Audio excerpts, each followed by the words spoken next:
Mesdames, Messieurs, bonjour. Merci de prendre le rendez-vous de l'actualité sur Eden Télévision et Diaspora FM. Ce numéro de matin d'Eden sera amputé de deux rubriques, la revue des une des journaux et la revue de presse internationale pour des raisons techniques ayant trait à la connexion, des raisons indépendantes donc de notre volonté. À suivre donc la chronique L'opinion de James William Ogbagidi qui nous propose le thème les probables aboutissants d'une affaire retenant un improbable. Et puis dans l'instant débat à faire croiser, deux invités seront dans ce studio pour décrypter le thème suivant. Comment comprendre ce qui arrive à Sébastien Adjavon? Il s'agit de Stanislas Ngwedi, il est membre de l'Union fait la Nation.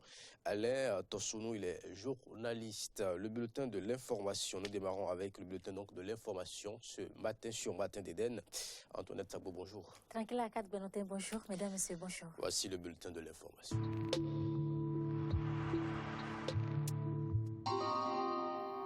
Prenons la direction dans un premier temps du département du Mono. L'ancien maire de Lokossa est député au Parlement béninois, a pris langue avec la presse pendant au cours de ce week-end.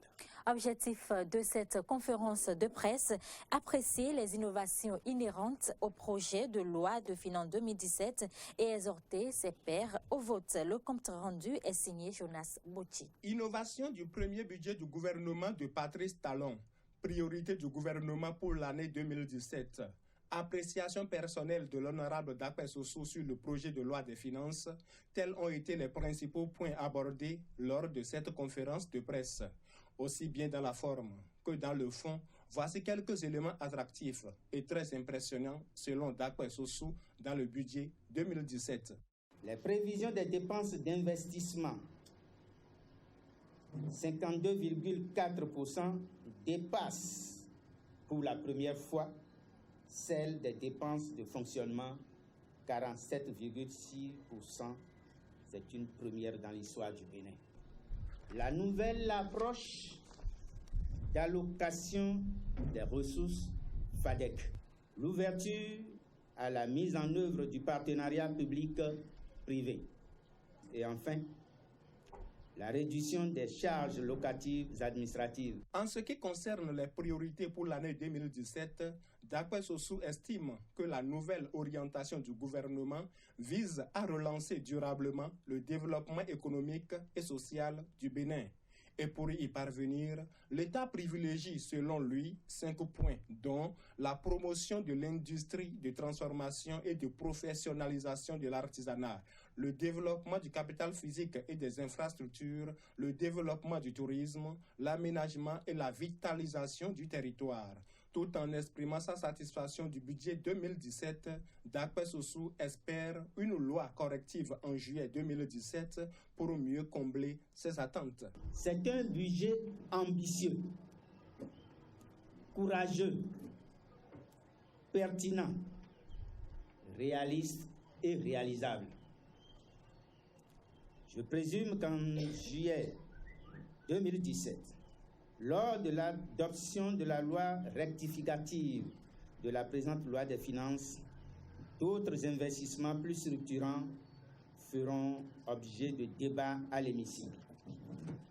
Je reste persuadé que le bitumage de la route Lokossa-Ouadémé-Dévé à Plahoué fera partie intégrante cette fois de cette loi rectificative.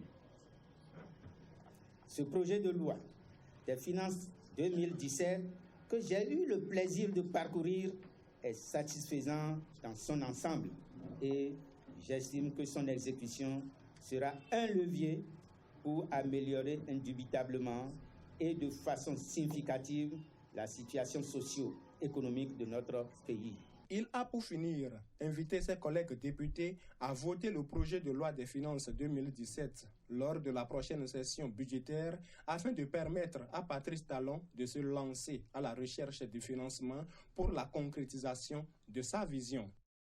Un reportage de Jonas Bouchi. Nous restons avec lui à Dogbo, une commune du département du Koufo, allons à la découverte d'une école primaire publique de Dekandi qui présente un fait insolite. Dans cette école primaire, outre les activités pédagogiques, les populations peuvent venir y puiser de l'eau, non pas dans la cour de l'établissement, mais dans une salle de classe transformée en fontaine publique ou naturelle. Jonas Bouchi nous amène à la découverte de cette classe devenue un lieu d'approvisionnement en eau. L'école maternelle de Dekandi, dans la commune de Dogbo, est le lieu le plus fréquenté de ce village. Enfants et femmes s'y rendent pour diverses raisons. Les enfants y viennent chercher le savoir, mais leurs mères y puisent de l'eau.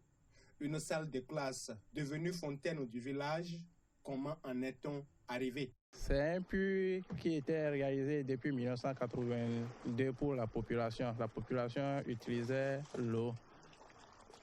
12 ans après, l'eau ne sort plus. Et la population a donné le domaine à l'école de réaliser les bâtiments là-dessus. L'école a réalisé les bâtiments. Elle a commencé par utiliser 3 ans après et puis elle a commencé par sortir.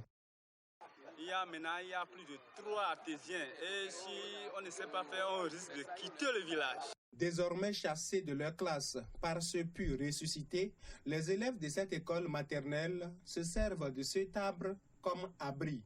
Mais l'eau n'a pas que occupé la classe, elle a aussi pris d'assaut la route du village. Surtout, c'est la voie que ça a pris comme rigole, c'est la voie qui est au caniveau de cette eau-là. Donc, nous demandons aussi à l'État de venir au secours.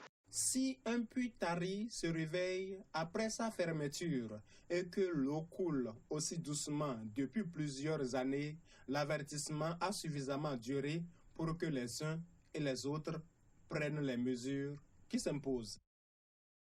Voilà, et puis sur un autre plan, le 29 octobre de chaque année, les associations ou organisations non gouvernementales sensibilisent les populations sur les accidents vasculaires cérébraux. À Cotonou, un groupe de jeunes dénommé Cœur d'Or a organisé pendant le week-end une campagne de dépistage gratuit sur les risques liés aux maladies cardiovasculaires. Et c'est le 7e arrondissement de la ville de Cotonou qui a accueilli les événements suivant respectivement le porte-parole du groupe Cœur d'Or et le chef de quartier Sergio Saint-Michel. Aujourd'hui, de plus en plus, on parle de 17 millions de victimes chaque année en ce qui concerne les maladies cardiovasculaires. Et quand on parle de maladies cardiovasculaires, on parle de maladies du cœur et des vaisseaux. En plus de ces 17 millions de victimes chaque année, ces maladies-là sont classées loin devant le sida, la tuberculose et le paludisme réunis. Donc, c'est tous ces aspects-là, en fait, qui nous ont interpellés, qui nous ont dit qu'il fallait quand même qu'on fasse quelque chose au sein de notre communauté. Et nous avons commencé par travailler grâce aux réseaux sociaux depuis 2011. Et aujourd'hui, nous avons quitté le virtuel pour le visuel et nous sommes allés au contact des populations. Donc depuis 2011 quand même, nous avons commencé par faire des séances de dépistage gratuits un peu partout. Mais jusque c'était sur 1 ou 2 sites. Mais cette année, l'innovation qu'il y a, c'est que nous nous rapprochons directement des arrondissements et nous travaillons en étroite collaboration avec les arrondissements. Je suis très heureux par rapport à l'initiative et à travers la présence de ces jeunes-là. Je remercie le chef d'arrondissement qui a bien voulu les accepter et partager donc leurs services à la population du 7e arrondissement. C'est un groupe qui est très bien organisé et nous les avions accompagnés. Nous avions demandé à la population de sortir parce que on ne peut qu'être en bonne santé pour vivre aisé et dans cette vie. Et la population, elle est sortie massivement et puis le groupe est organisé de par leur méthode de travail. 5 ans après son spectacle, nous abordons le volet culture de ce bulletin de l'information. De la baïonnette à la plume, le slammer rappeur Sergent Macus s'est à nouveau produit sur la scène de l'Institut français de Cotonou. C'était ce samedi 29 octobre 2016 à travers le spectacle Tribal Poetic Show. Un mélange de genres avec pour seul objectif dire des mots pour toucher, revivre les moments forts de ce spectacle avec Ahmed Arikpa et Damien Pedro. C'est un mélange de genres, un voyage à travers le slam, la poésie, le rap ou encore de la musique moderne d'inspiration traditionnelle. Et pour le faire, rien de mieux que des mots, des mélodies, de la percussion. Solitude, solidarité s'affrontent encore à corps. L'altruisme, le trésor enfoui dans le coffre-fort. C'est une invite dans son univers, celui des beaux mots, des mots moins beaux qui minent nos sociétés, un univers fait d'engagement, d'éveil de conscience, de magnification de la femme, un univers de sublimation de la plume, de l'écriture, comparé sans détour à une femme à qui on pourrait faire l'amour. Tribal, en vérité, pour dire un peu traditionnel, un peu retour aux sources à travers, bien sûr, les différents sons qui ont été joués. Vous avez vu, les musiciens qui se sont succédés derrière moi sont des gens qui maîtrisent les musiques de chez nous. Donc, on a vogué dans divers horizons, mais tout en restant collé aux musiques du terroir. Poétique, évidemment, parce que je fais du slam et donc de la poésie. Et donc, on reste dans un univers poétique en langue française, bien sûr, mais sans oublier les réalités de chez nous. C'est chaud parce que, évidemment, vous avez vu, autrefois, on pensait que quand c'est du slam, qu'il fallait que des intellos s'asseyent, croisent les pieds et entendent quelqu'un dire son poème. Mais là, vous avez compris qu'avec du slam et de la poésie, on peut danser. Et donc, on a fait danser les mots sans faire forcément du rap, sans faire forcément de la chanson. Le Tribal Poetic Show, c'est aussi beaucoup de guests, des invités, des chanteurs comme Koudi Fagbemi, Don Metok, Dini Djela, des instrumentistes tels que Meshak Adiaro, Dali, les Gambé Brass Band, pour ne citer que ceux-là, et comme on pourrait s'en douter, des slammeurs. C'est un spectacle de verbes et de mots, c'est un spectacle de conscientisation, d'engagement pour chacun de nous en tant qu'Africains. Pour moi, c'est un sergent qui a quitté son camp militaire pour se retrouver dans du tribal, quoi. Voilà, donc on complète avec du mouvement culturel, voilà, artistiquement parlant. Tribal Poetic Show, on voit déjà un Africain qui retourne complètement dans ses origines, qui essaie de ramener le public dans les temps immémoriaux, leur présenter la poésie du Bénin, la poésie qui se fait par des Béninois et qui s'impose à l'international avec une musicalité, un mélange de différentes sortes de rythmes et la pensée du leader qu'est Jean-Marcus. Celui-là qui a connu déjà l'histoire de l'armée, qui a fait l'armée et qui connaît ce que c'est que la rigueur, la discipline dans l'utilisation des choses de la vie. Il ne fait que répéter cela dans son texte. Celui qui est journaliste, animateur à la radio comme à la télé, mais avant tout l'un des précurseurs du mouvement rapologique au Bénin, avant que d'en être pour le slam, a sorti récemment un single intitulé « Les oubliés de la nation », à travers lequel il dénonce la politique politicienne et parle des laissés pour compte. Un single extrait d'un album qui sortira dans les prochains mois. À n'en point douter, les néophytes pourraient se perdre au milieu de tout ce mélange de genres. Pour Marcus le sergent, qui a préféré le micro et la scène aux casernes, le Tribal Poetic Show, c'est d'abord et avant tout du spoken word, du mot dit, le plus important étant de communiquer des émotions. Plus posé dans des hommes, son vœu de chasteté, son vœu de célibat. Moi, quand j'attrape ma chérie la plume, je deviens sadomaso. Je la soumets au Kama Sutra. Je la fesse, la refesse. Je la traite, la maltraite. Je la dresse, la retresse. Oh, il faut qu'elle vomisse le substrat de mes rêves et de mes réalités. Un compte rendu de Ahmed Arikpa et de Damien Pedro hors du Bénin. Environ 6,3 millions d'Ivoiriens sont appelés tête aux unes ce dimanche pour se prononcer sur le oui ou le non, une étape déterminante pour la validation de la nouvelle constitution proposée et voulue par l'actuel président Alassane Dramane Ouattara.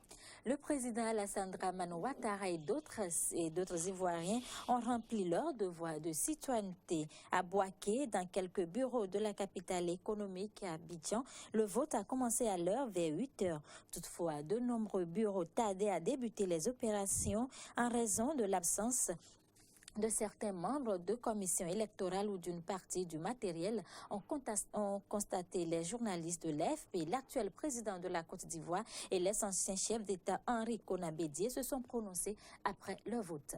On les écoute. Nous nous attendons à ce que les populations sortent nombreuses pour voter massivement le oui au référendum. Un fort taux de participation contribue puissamment au rayonnement de la Côte d'Ivoire. Donc le taux de participation peut être notre allié. Il sera notre allié. Je considère que ce devoir citoyen doit être exercé par chacun de nous. C'est une opportunité, mais c'est un devoir. Et tourner la page de la crise née de la Constitution de 2000 est quelque chose d'essentiel pour le futur de notre nation. Je lance un appel pour des élections apaisées. La police fait son travail, mais avec dextérité, éviter la violence. Et c'est vraiment, on peut voter oui ou on peut voter non. Donc on n'a pas besoin d'aller casser, d'aller mettre des barricades. J'en appelle à la responsabilité et au bon sens, mais c'est vraiment des endroits isolés. À l'instant, les impressions après le vote d'abord d'un ancien président de Côte d'Ivoire, Henri Konan Bédié, puis l'actuel président en exercice, Alassane Dramane Ouattara. Justement, plusieurs incidents ont été enregistrés pendant le référendum sur la nouvelle constitution. Le dépouillement des bulletins a commencé dans la soirée de ce dimanche. Le référendum a été émaillé par des incidents dans des bureaux de vote à travers la Côte d'Ivoire. De groupes de jeunes ont perturbé le processus de vote, saccagé ou importé du matériel électoral dans plusieurs villes du pays. Responsables de bureaux de vote et électeurs donnent ici leurs impressions sur ce comportement observé. Il s'est trouvé qu'il y avait un groupe de jeunes qui s'étaient regroupés sur la route, là. Ils ont barré la voie. Ils sont en train de commencer à tout taper, ils ont commencé à lancer des pierres. Ils nous ont dit d'arrêter de travailler. Ils sont venus dans le bureau, ils ont tout cassé, ils ont tout versé. Ils ont complètement cassé le matériel des autres salles. Ah oui, on a eu peur. On a eu peur, puis on est sorti de la cour de l'école. Je ne peux pas dire que c'est démocratique. Parce que si tu ne veux pas voter, tu restes à la maison. Ou bien tu viens déposer le bulletin rouge pour dire que tu n'es pas d'accord. C'est tout. En Centrafrique, l'opération Sangaris a pris fin. Ce dimanche, le ministre français de la Défense, Jean-Yves Le Drian, devait se rendre à Bangui pour acter la fin de l'opération qui aura mis fin aux tueries de masse en Centrafrique sans parvenir à neutraliser les bandes armées qui terrorisent la population.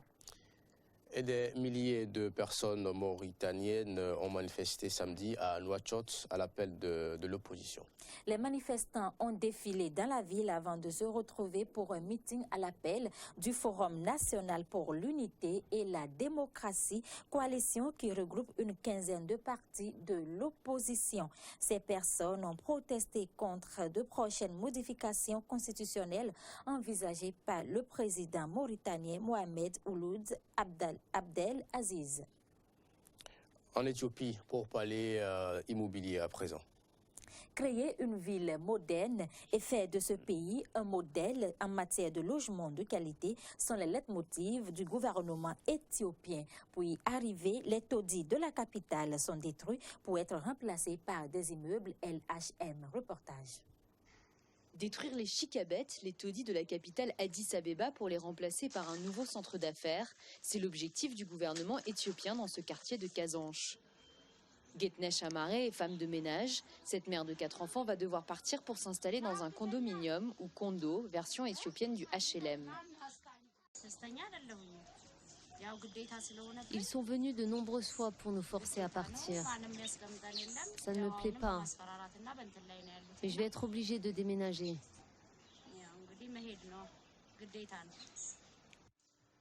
Le condo est devenu un symbole de développement.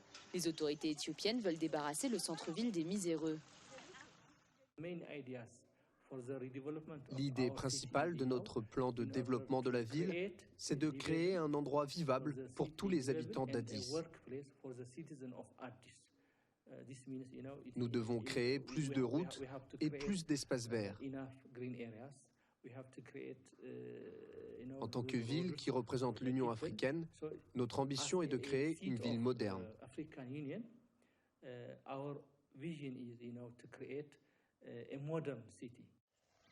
Mais la modernité a un prix.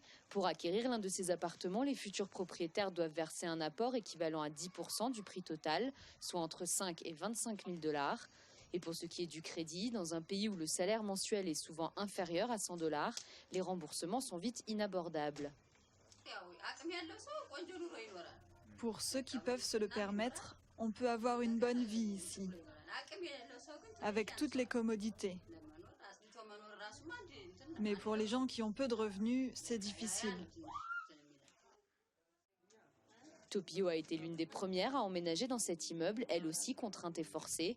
Et aujourd'hui, elle peine à rembourser les mensualités.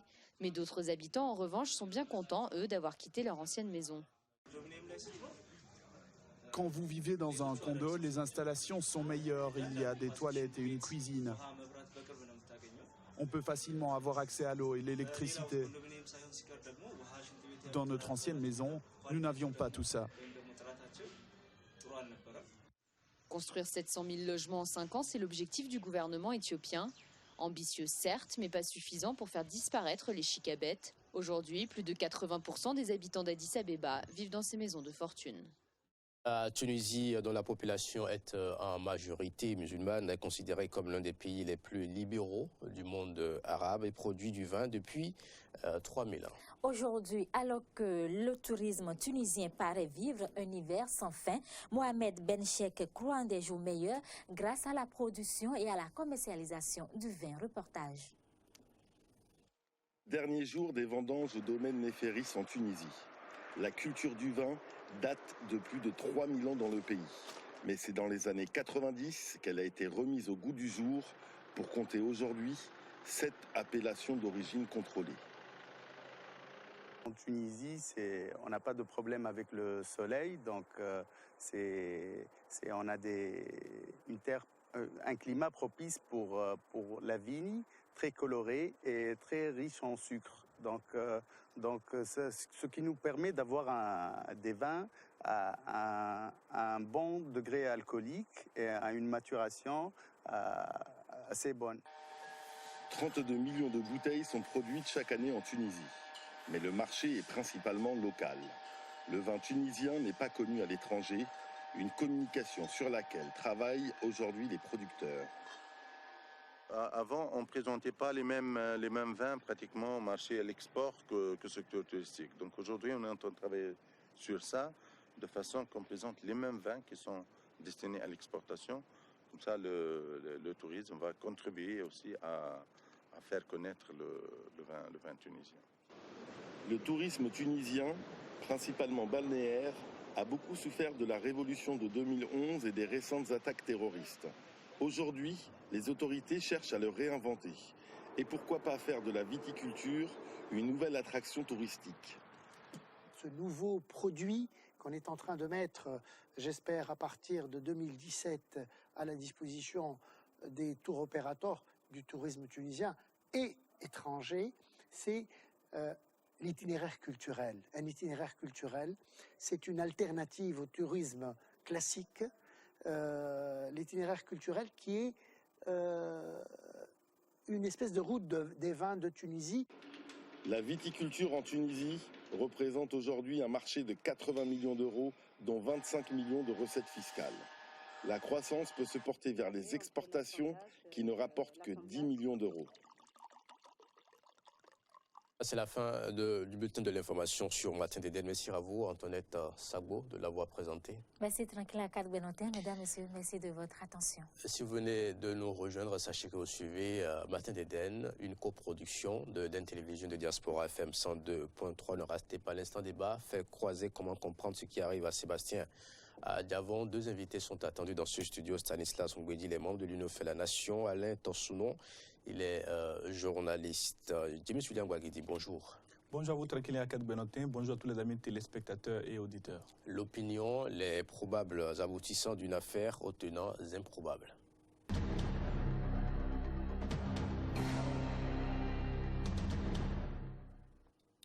Voici peut-être venu le nouveau feuilleton politico-judiciaire du Bénin, un pays qui en raffole.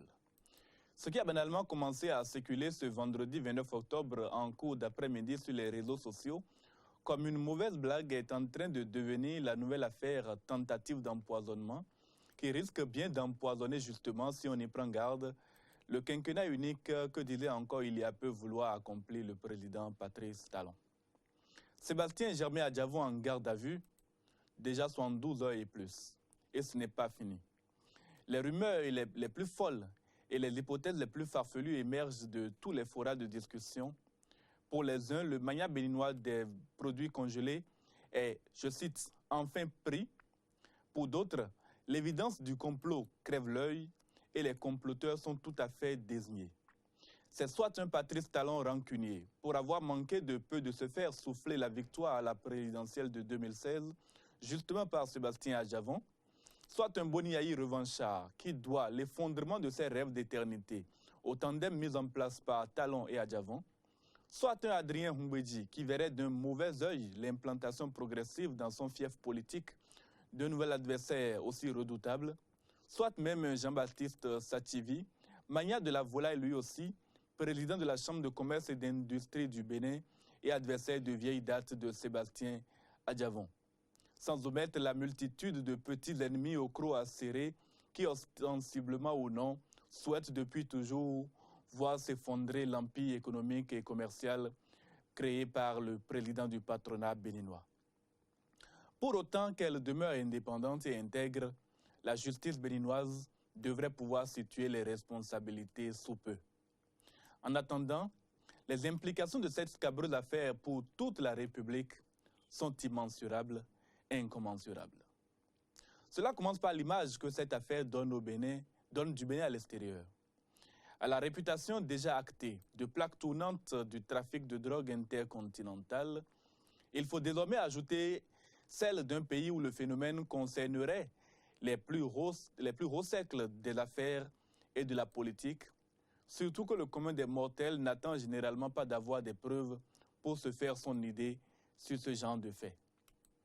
Il sera également mis en évidence le niveau d'ignorance ou d'amateurisme de certaines forces de sécurité dont un haut responsable se permet de venir clamer à la télévision que la substance saisie dans un conteneur est bien de la cocaïne pure, sans que l'on sache si vérification en a été faite par les laboratoires habilités. Le pire étant quand ce responsable sécuritaire évalue cette substance, 18 kg, à 9 milliards de francs CFA, je ne sais pas quelle alchimie. Alors même qu'au prix de vente sur le marché européen, marché de destination, la quantité totale saisie ne s'évaluerait pas à plus de 415 millions de francs CFA. À se demander comment un intermédiaire, quel qu'il soit, puisse en tirer des dividendes d'une valeur de 9 milliards. La rivalité Talon-Adjavon que certains observateurs voient déjà dans cette affaire qui naît ne risque pas non plus d'arranger l'image d'un pays péniblement sorti il y a peu de temps d'un autre bras de fer du même type et du même genre, celui qui opposa, durant la quasi-totalité de son second mandat, le président Thomas Boniaï et celui qui lui succédera à son grand dame, Patrice Guillaume Athanase Talon. Et s'il devait en être ainsi, ce n'est pas que sur l'image du pays que cette guerre aura un impact négatif. L'économie déjà durement touchée par la crise au Nigeria, le commerce intérieur, l'emploi, les recettes fiscales et douanières, tout y passera. Enfin, c'est une crise politique de grande ampleur qui se profile à l'horizon. Une de ces crises dont se relèvent difficilement les États. Une crise dans laquelle beaucoup d'acteurs politiques auront bien du mal à se positionner. Choisir ou non? Pourquoi choisir? Qui choisir? Autant de questions qu'ils vont se poser. Une crise qui peut entraver les réformes politiques, économiques et sociales promises par le gouvernement de la rupture pour le bonheur des Béninois. Ce n'est certainement pas ainsi que Patrice Talon peut espérer se faire porter en triomphe à l'issue de son mandat comme il l'espère. C'est pourquoi je reste perplexe quant aux insinuations qui font du chef de l'État le Machiavel qui jugerait bon de se débarrasser de l'ex-ennemi devenu rival, de l'adversaire potentiel, de l'ex-ennemi redevenu ami, de l'adversaire potentiel et du faiseur de roi qu'est pour lui Sébastien Germain Adjavon. C'est mon opinion et je la partage. L'opinion, les probables aboutissants d'une affaire aux tenants improbables depuis vendredi. Donc, c'est une ambiance fébrile qui règne au Bénin à l'origine. Au Cambodge, affaire entre la saisine de cocaïne qui impliquerait Sébastien Germain Adjavon. Je suis là en Baguidi, une affaire de droit. Il s'agit d'une affaire de droit et l'une des interprétations, on doit pouvoir laisser la justice faire son travail. Oui, et on va devoir effectivement laisser la justice faire son travail, mais vous n'empêcherez pas les citoyens de se prononcer sur cette affaire. En tout cas, oui. Vous n'en avez pas l'intention, d'ailleurs, je le sais. On n'empêchera pas les citoyens de se prononcer sur cette affaire. On n'empêchera pas les journalistes de gloser sur cette affaire. Vous savez très bien que depuis que le gouvernement de la rupture est en place, il manque un peu de piquant à l'actualité béninoise. C'est vrai que ce gouvernement ne se comporte pas de la même manière que se comportait le précédent qui tapait sur tout, qui réagissait à tout. Et donc, on manquait un peu en tant que journaliste de piquant dans l'actualité. Ce n'est pas pour autant qu'on aurait espéré, qu'on aurait souhaité que ce genre d'affaires se produisent. On en avait déjà beaucoup avec la crise universitaire qui avait déjà commencé à faire les choux gras de la presse. Voici donc venue la deuxième grosse affaire, surtout la plus importante depuis l'accession au pouvoir de Patrice Guillaume Athanase Talon.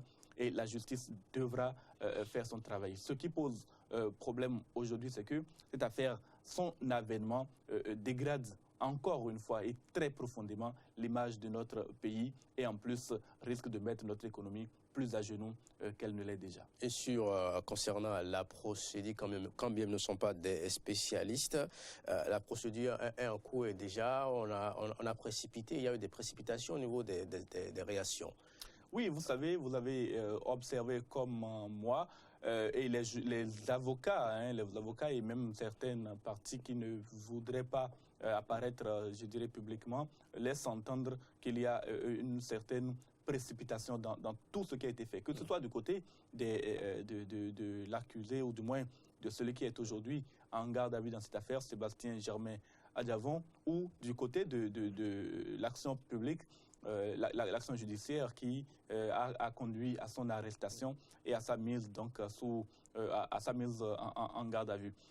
Tout a commencé donc pour nous qui n'étions pas au fait de la première phase de l'arrestation. Tout a commencé par une conférence de presse que devait donner le président du patronat béninois et au cours de laquelle les mots qui auraient été prononcés étaient des mots quand même assez durs, assez forts et qui ont laissé entendre que la question était une question politique. L'affaire était une affaire politique.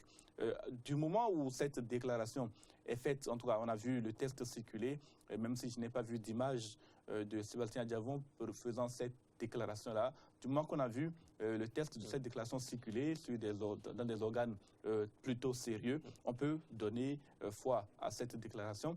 Et à partir du moment où ce texte a circulé, moi j'ai estimé que le contenu pouvait, à certains égards, poser problème. Et je dirais quelques minutes plus tard, la nouvelle de son arrestation est venue, en tout cas, confirmer le fait qu'il y a de la précipitation dans toute cette affaire, autant du côté de celui qui a fait sa première déclaration que du côté des forces de sécurité qui ont procédé à son arrestation. Ce qui me pose le plus de problème et que j'ai évoqué dans cette chronique, c'est l'évaluation du coût de la quantité de drogue saisie. On a parlé de 18 kilos. Même avant l'évaluation, on a d'abord parlé de la qualité, c'est-à-dire du contenu. Tout à fait. Alors, sans que l'enquête ne soit, en tout cas officiellement, ouverte. Vous savez, pour avoir beaucoup regardé les enquêtes policières dans les pays sérieux, les enquêtes policières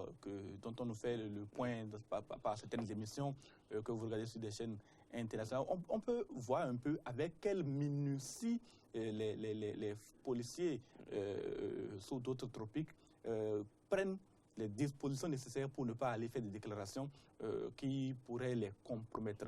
Quand vous avez saisi un produit emballé, hein, et que vous estimez que c'est probablement de la drogue, je pense que la moindre des choses, c'est de vérifier la qualité par des laboratoires qui en ont attesté avant de déterminer si c'est de la cocaïne, c'est de l'héroïne, etc. C'est une quantité. En plus, si ce produit-là, c'est de la cocaïne pure. En tout cas, la déclaration qui a été faite, c'est pour nous dire c'est de la cocaïne pure, 18 kg, et on a évalué cela à 9 milliards de francs CFA. Bon, on peut encore estimer que celui qui est venu faire cette déclaration n'a pas jugé nécessaire d'annoncer à la presse que la vérification a été faite de la qualité du produit. Donc, on peut, juste à ce niveau-là, ne pas lui en vouloir. Maintenant, quand il évalue cela à 9 milliards de francs CFA, moi, ça me pose un certain problème. Parce que, automatiquement, dès que nous avons appris la nouvelle, nous n'étions pas à Cotonou, vous avez pu vous en rendre compte toute la semaine dernière, la chronique, l'opinion n'a pas pu avoir lieu. D'ailleurs, je m'en excuse auprès des téléspectateurs et des auditeurs. Nous n'étions pas donc à Cotonou quand la nouvelle est tombée, et automatiquement, le premier réflexe que nous avons eu dans notre équipe, c'était de vérifier à combien on peut évaluer cette quantité qui était, au moment où nous avions appris la nouvelle, de 14 kilos. Nous avions évalué cela à un peu moins de 300 millions un peu plus de 300 millions de francs CFA. Et puis, c'est passé à 18 kilos, on a réévalué cela à 412 millions de francs CFA environ.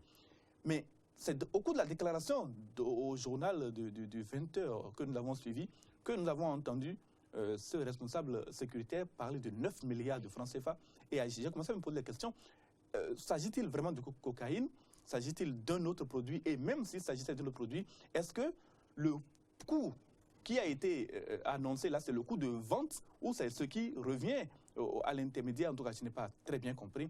Et cela révèle un certain amateurisme de la part de ce responsable, ou tout au moins des équipes qui lui ont fait cette évaluation. Et c'est vraiment dommage. Cela dénature un peu la qualité de l'enquête qui a commencé de cette manière-là. Et la garde à vue depuis vendredi est prolongée, mais il s'agit quand même d'une personnalité du patron des opérateurs économiques du Bénin. On pouvait quand même le libérer et le mettre sous convocation.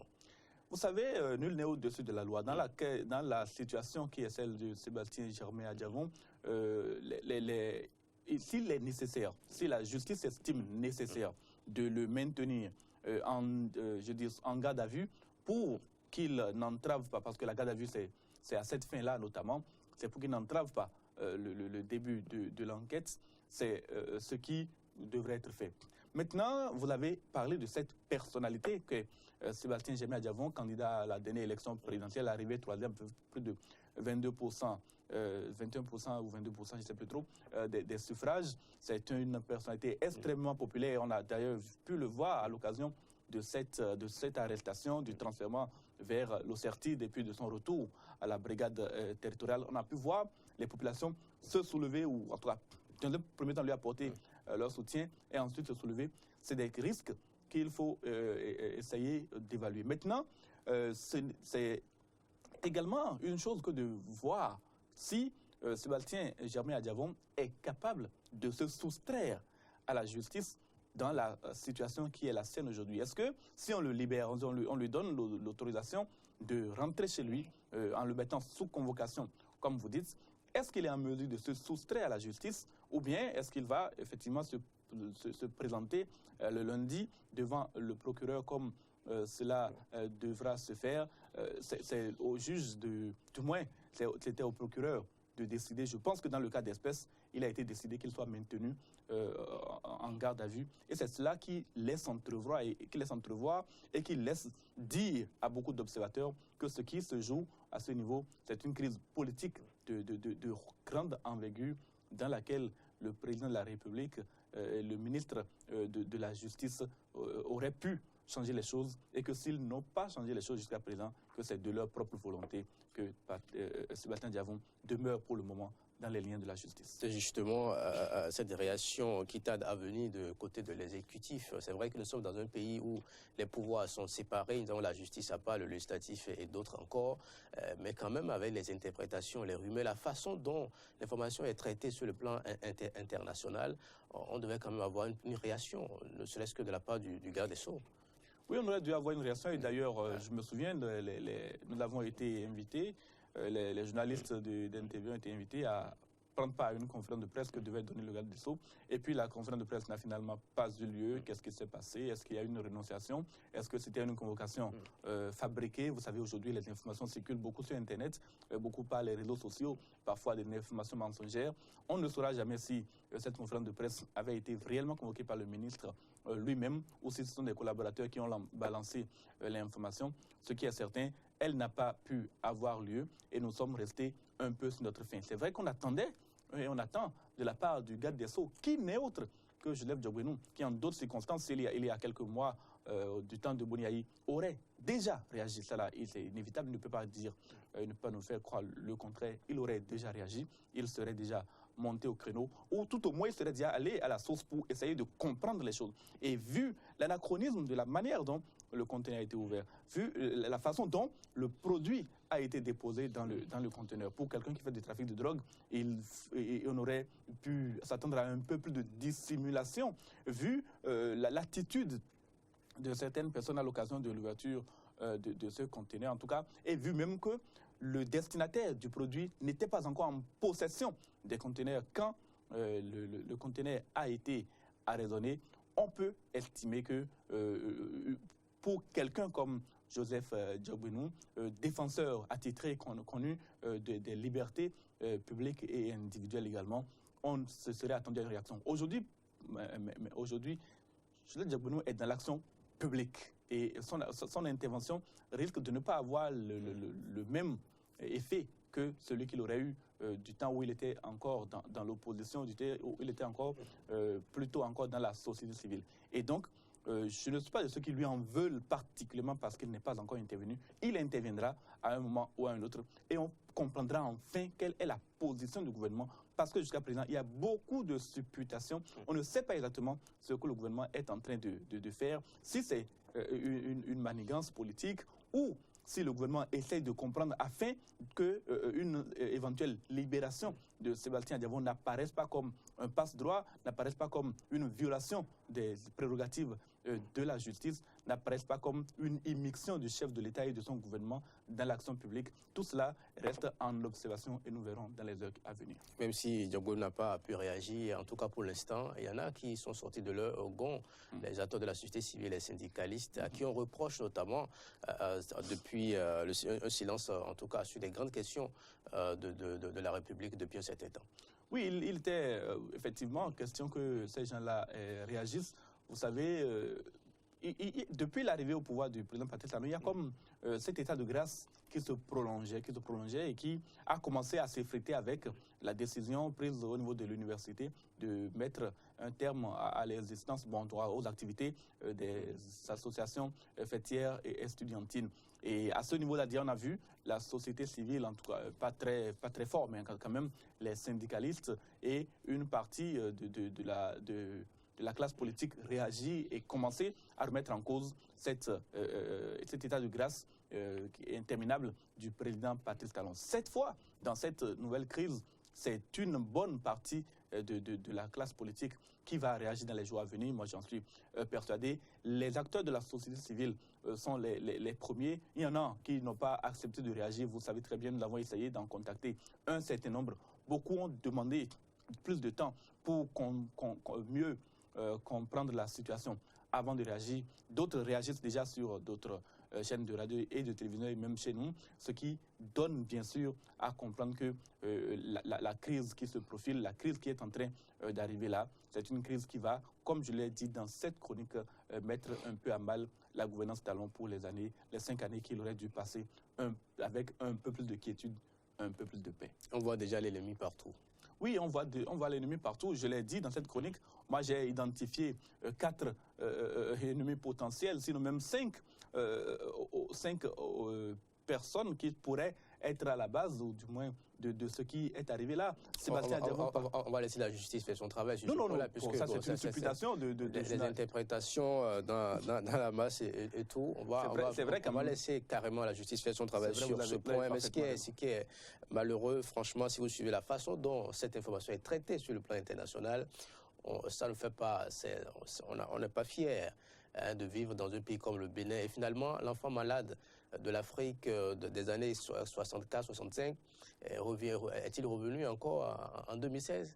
Bon, ce qui est effectivement malheureux, c'est que la presse internationale traite cette affaire comme s'il s'agissait déjà d'une scabreuse affaire dans laquelle la classe politique des acteurs d'un certain niveau se laisse aller à des trafics de drogue, de cocaïne en l'occurrence, sans tenir compte des anachronismes que nous avons déjà observés. À notre petit niveau, nous ne sommes peut-être pas juristes, n'a peut-être pas les mêmes moyens pour contrôler, mais il y a quand même des choses qui sont un peu bizarres. Quand on a entendu ce commercial à venir déclarer que cette quantité de cocaïne vaut 9 milliards, mais la presse internationale notamment, qui rapporte l'événement, n'ajoute plus que ce commercial a dit que cette quantité équivaut à 9 milliards. Parce qu'eux, ils savent très bien que 10 kilos de cocaïne ne peut pas valoir 9 milliards de francs CFA. Quand ils parlent, ils ne disent pas dans quelles conditions le conteneur a été ouvert. Ils ne disent même pas que la marchandise n'était pas encore réceptionnée. En tout cas, certains ne disent pas que la marchandise n'était pas encore réceptionnée par Kajaf Komon, la société de Sébastien Adjavon. Ce qui laisse quand même un peu perplexe. C'est vrai qu'il faut synthétiser l'information, mais quand on synthétise l'information de manière à jeter l'opprobre sur tout un État, à jeter l'opprobre sur toute une nation et sur toute une classe politique, c'est effectivement un peu malheureux de le voir ainsi. Mais nous sommes là, nous sommes toujours à recueillir l'information que ces gens-là nous donnent. Nous n'avons toujours pas, l'Afrique n'a pas les moyens de fabriquer son information. Et comme le dit le proverbe, tant que le lion n'aura pas son propre historien, les récits de chasse se termineront toujours à la gloire du chasseur. On aurait aimé avoir un autre chou au gras, loin de cette rocambolesque affaire de toutes les façons.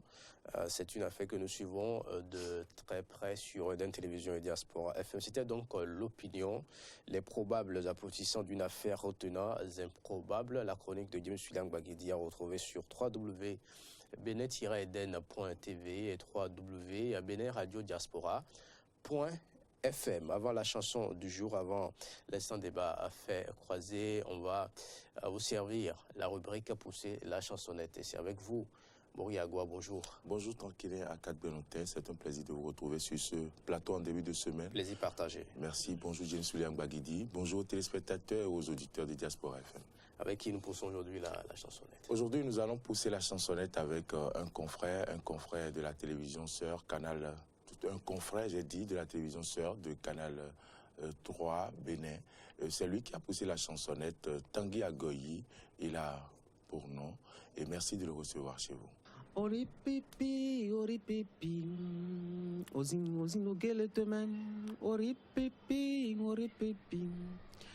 Ozin ogele temen. No lokpa, we no jedo gbeme. Mende ma wade, mende no wade. Nu me kede we no jedo wekeme. Mende ma wade, mende no wade. Ori pipi. Ozin ogele temen. Ori pipi. Ozin ogele temen. No lokpa, we no jedo gbeme. Mende ma wade, mende no wade. Nu me kede we no jedo wekeme. Mende ma wade, mende no wade. Me donna sodo toni no. Bon, enfin, j'ai oublié le reste. Un peu pour dire que j'adore cette chanson. Pour une raison fondamentale.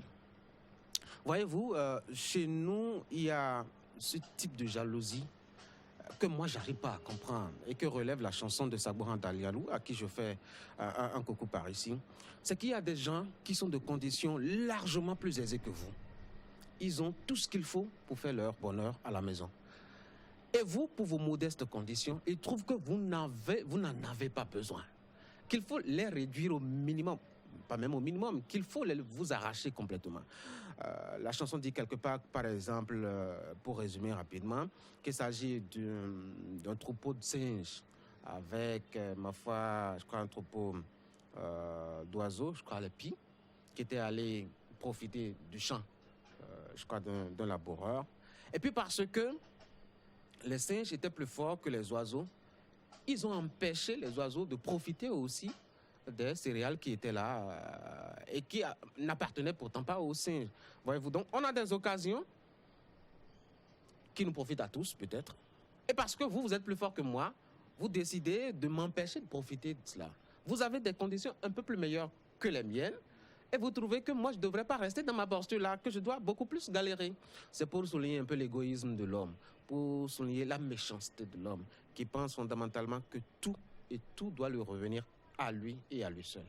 Ori pipi, ozin ogele temen, ori pipi,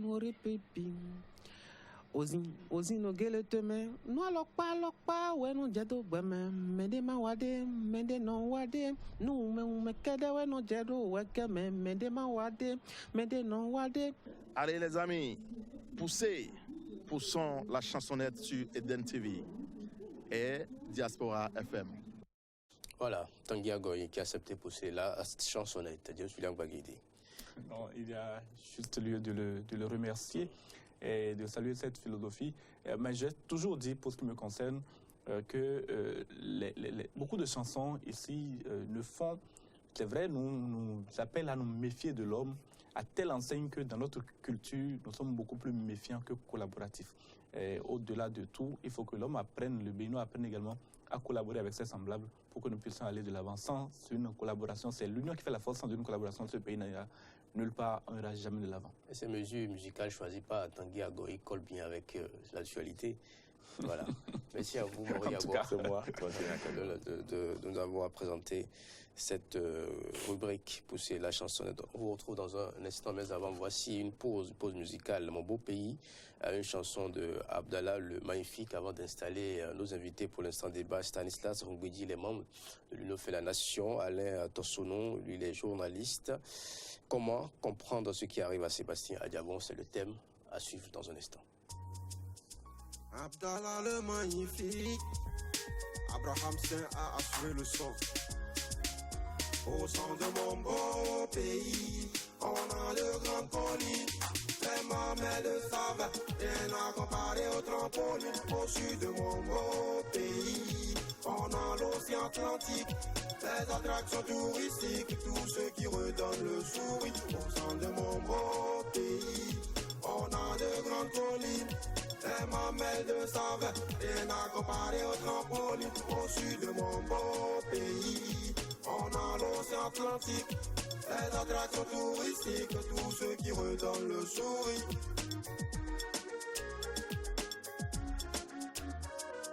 Au Bénin, situé en Afrique de l'Ouest, nous enfants de la patrie, admirons tous ces merveilles, que ce soit du nord au sud. Nous sommes tous des frères de différentes cultures, nous savons en être fiers. De tes richesses, oh, de tes beaux paysages, de tes merveilles, oh, de tes beaux pâturages. La la la la, viens je te présente mon pays. La la la la, avec nos différentes ethnies. La la la la, viens qu'on t'aime cette belle nature. La la la la, avec toi viens vivre cette aventure. Au nord, oh oh oh, y'a de belles paysages. Les Tata, Somba, les chutes, les grandes cascades. Au nord, oh oh oh, y'a de belles vues là-bas. Le parc Banjari et ses variétés d'animaux. Au centre de mon beau pays, on a de grandes collines, les mamelles de sable, rien à comparer au trampoline. Au sud de mon beau pays, on a l'océan Atlantique, les attractions touristiques, tout ce qui redonne le sourire. Au centre de mon beau pays, on a de grandes collines, les mamelles de sable, rien à comparer au trampoline. Au sud de mon beau pays, on a l'océan Atlantique, les attractions touristiques, tout ce qui redonne le sourire. Au centre de mon beau pays, on a de grandes collines, les mamelles de sable, rien à comparer au trampoline. Au sud de mon beau pays, on a l'océan Atlantique, les attractions touristiques, tous ceux qui redonnent le sourire. Si tu pars au nord de mon pays, en moi du tchoukoudou, tchoukoudou. Viens au nord de mon pays, en moi du tchoukoudou, tchoukoudou. Ambiance en famille, on s'amuse. Tous les jours chez nous c'est la fête. Ambiance en famille, on s'amuse. Tous les jours chez nous c'est la fête. De mon beau pays, on a de grandes collines. Les mamelles de saveur, rien à comparer au trampoline. Au sud de mon beau pays, on a l'océan Atlantique. Les attractions touristiques, tous ceux qui redonnent le sourire. Au centre de mon beau pays, on a de grandes collines. Les mamelles de saveur, rien à comparer au trampoline. Au sud de mon beau pays, on a l'océan Atlantique. Les attractions touristiques, tous ceux qui redonnent le sourire.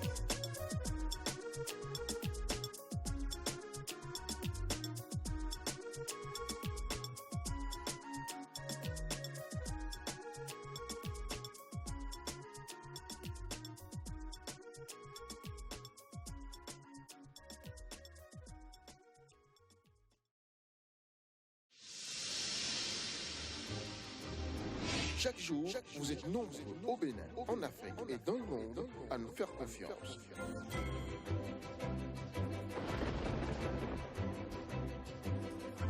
Recevez-nous sur satellite EO33, Eutelsat 33A, fréquence 108.05, symbole rate 30001, polarisation verticale. En local, bande UHF, fréquence 719.25, système de son VG.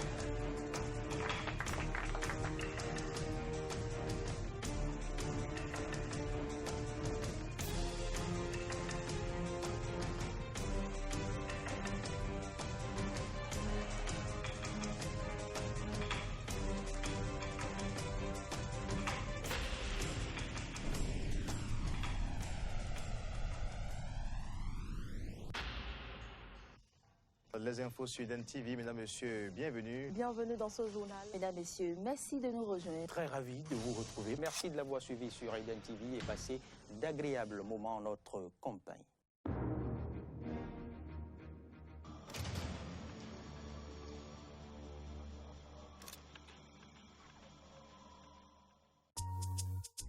Abdallah le magnifique.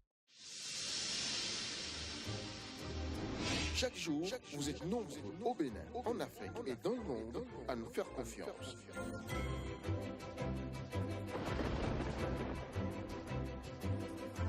Recevez-nous sur satellite EO33, Eutelsat 33A, fréquence 108.05, symbole rate 30001, polarisation verticale. En local, bande UHF, fréquence 719.25, système de son VG.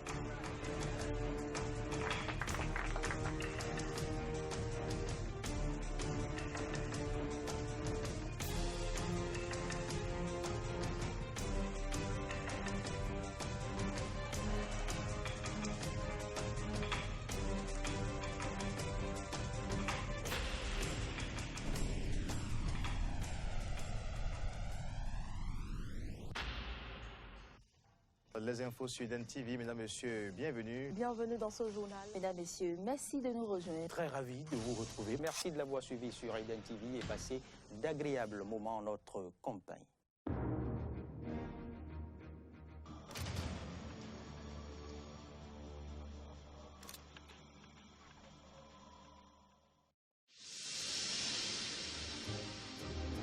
Chaque jour, vous êtes nombreux au Bénin, en Afrique et dans le monde à nous faire confiance.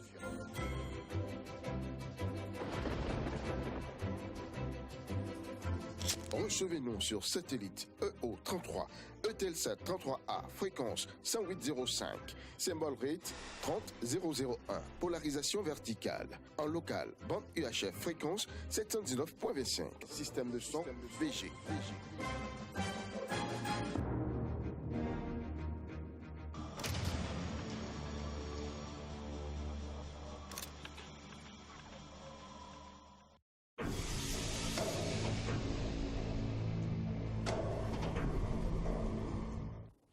Merci de votre fidélité renouvelée à Matin d'Éden, co-organisé par Eden Télévision Diaspora FM 102.3. C'est le moment de suivre le débat, le thème du jour, comment comprendre ce qui arrive à Sébastien Adiavon.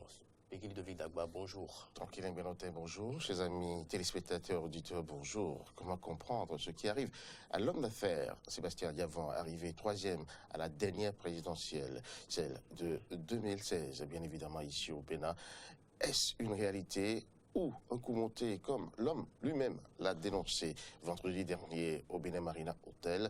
En tout cas, la justice va se charger d'élucider cette situation, cette nébuleuse qui tient tout le Bénin en suspens. Ce matin, il sera présenté, et bien évidemment, au procureur de la République. Nous allons tenter quand même d'analyser cette situation, il faut dire iconoclaste, puisque là, c'est quand même incompréhensible pour le commun des Béninois et pourquoi pas pour le commun des mortels. Deux invités sur ce plateau pour en discuter. Le premier, Stanislas Rombidji, il est politique, je vais dire, membre de l'Union fait la Nation. Bonjour. Bonjour, Peggy. Merci d'être avec nous. En face de lui, un journaliste, Alain Tonsonon, bonjour. Oui, bonjour, Peggy. Comment allez-vous? Oui, ça va ce matin. Mais à l'annonce très rapidement de cette affaire, dès que vous avez entendu cette situation, quelle a été votre réaction en tant que journaliste? Oui, en tant que journaliste, vous savez, c'est après justement ce qui s'est passé avec le régime défunt, l'affaire d'empoisonnement, je me suis dit, voilà encore une grosse affaire qui va tenir en haleine, comme vous l'avez dit, notre pays. Et j'ai bien peur que cette affaire ne puisse pas nous permettre, ou ne puisse pas permettre au gouvernement au gouvernement de la rupture, au régime du nouveau départ, véritablement de travailler dans la sérénité. J'ai aussi bien peur par rapport déjà aux agitations qui ont commencé. Et quand on connaît aussi celui dont il s'agit, ce n'est pas qu'un opérateur économique aujourd'hui. Il est dans l'arène politique et cela aura des implications sur le plan politique, surtout dans un contexte où le gouvernement du nouveau départ vient se bat pour avoir son premier budget, pour en fait de traduire dans les actes les intentions exprimées. Et voilà aussi qu'on se prépare à aller au référendum. Alors donc je crois que cette affaire, le gouvernement du nouveau départ joue gros dans cette affaire et ça aura inévitablement des implications sur la gestion de notre pays. Alors vendredi soir, à l'entame de son discours, lui-même disait lorsque vous entrez en politique, vous pouvez vous attendre à tout. Est-ce que vous pensez que c'est son entrée en politique qui lui vaut, comme le disent beaucoup de personnes, qui lui vaut tout ceci? Non, je pense que à l'heure actuelle, il est très tôt.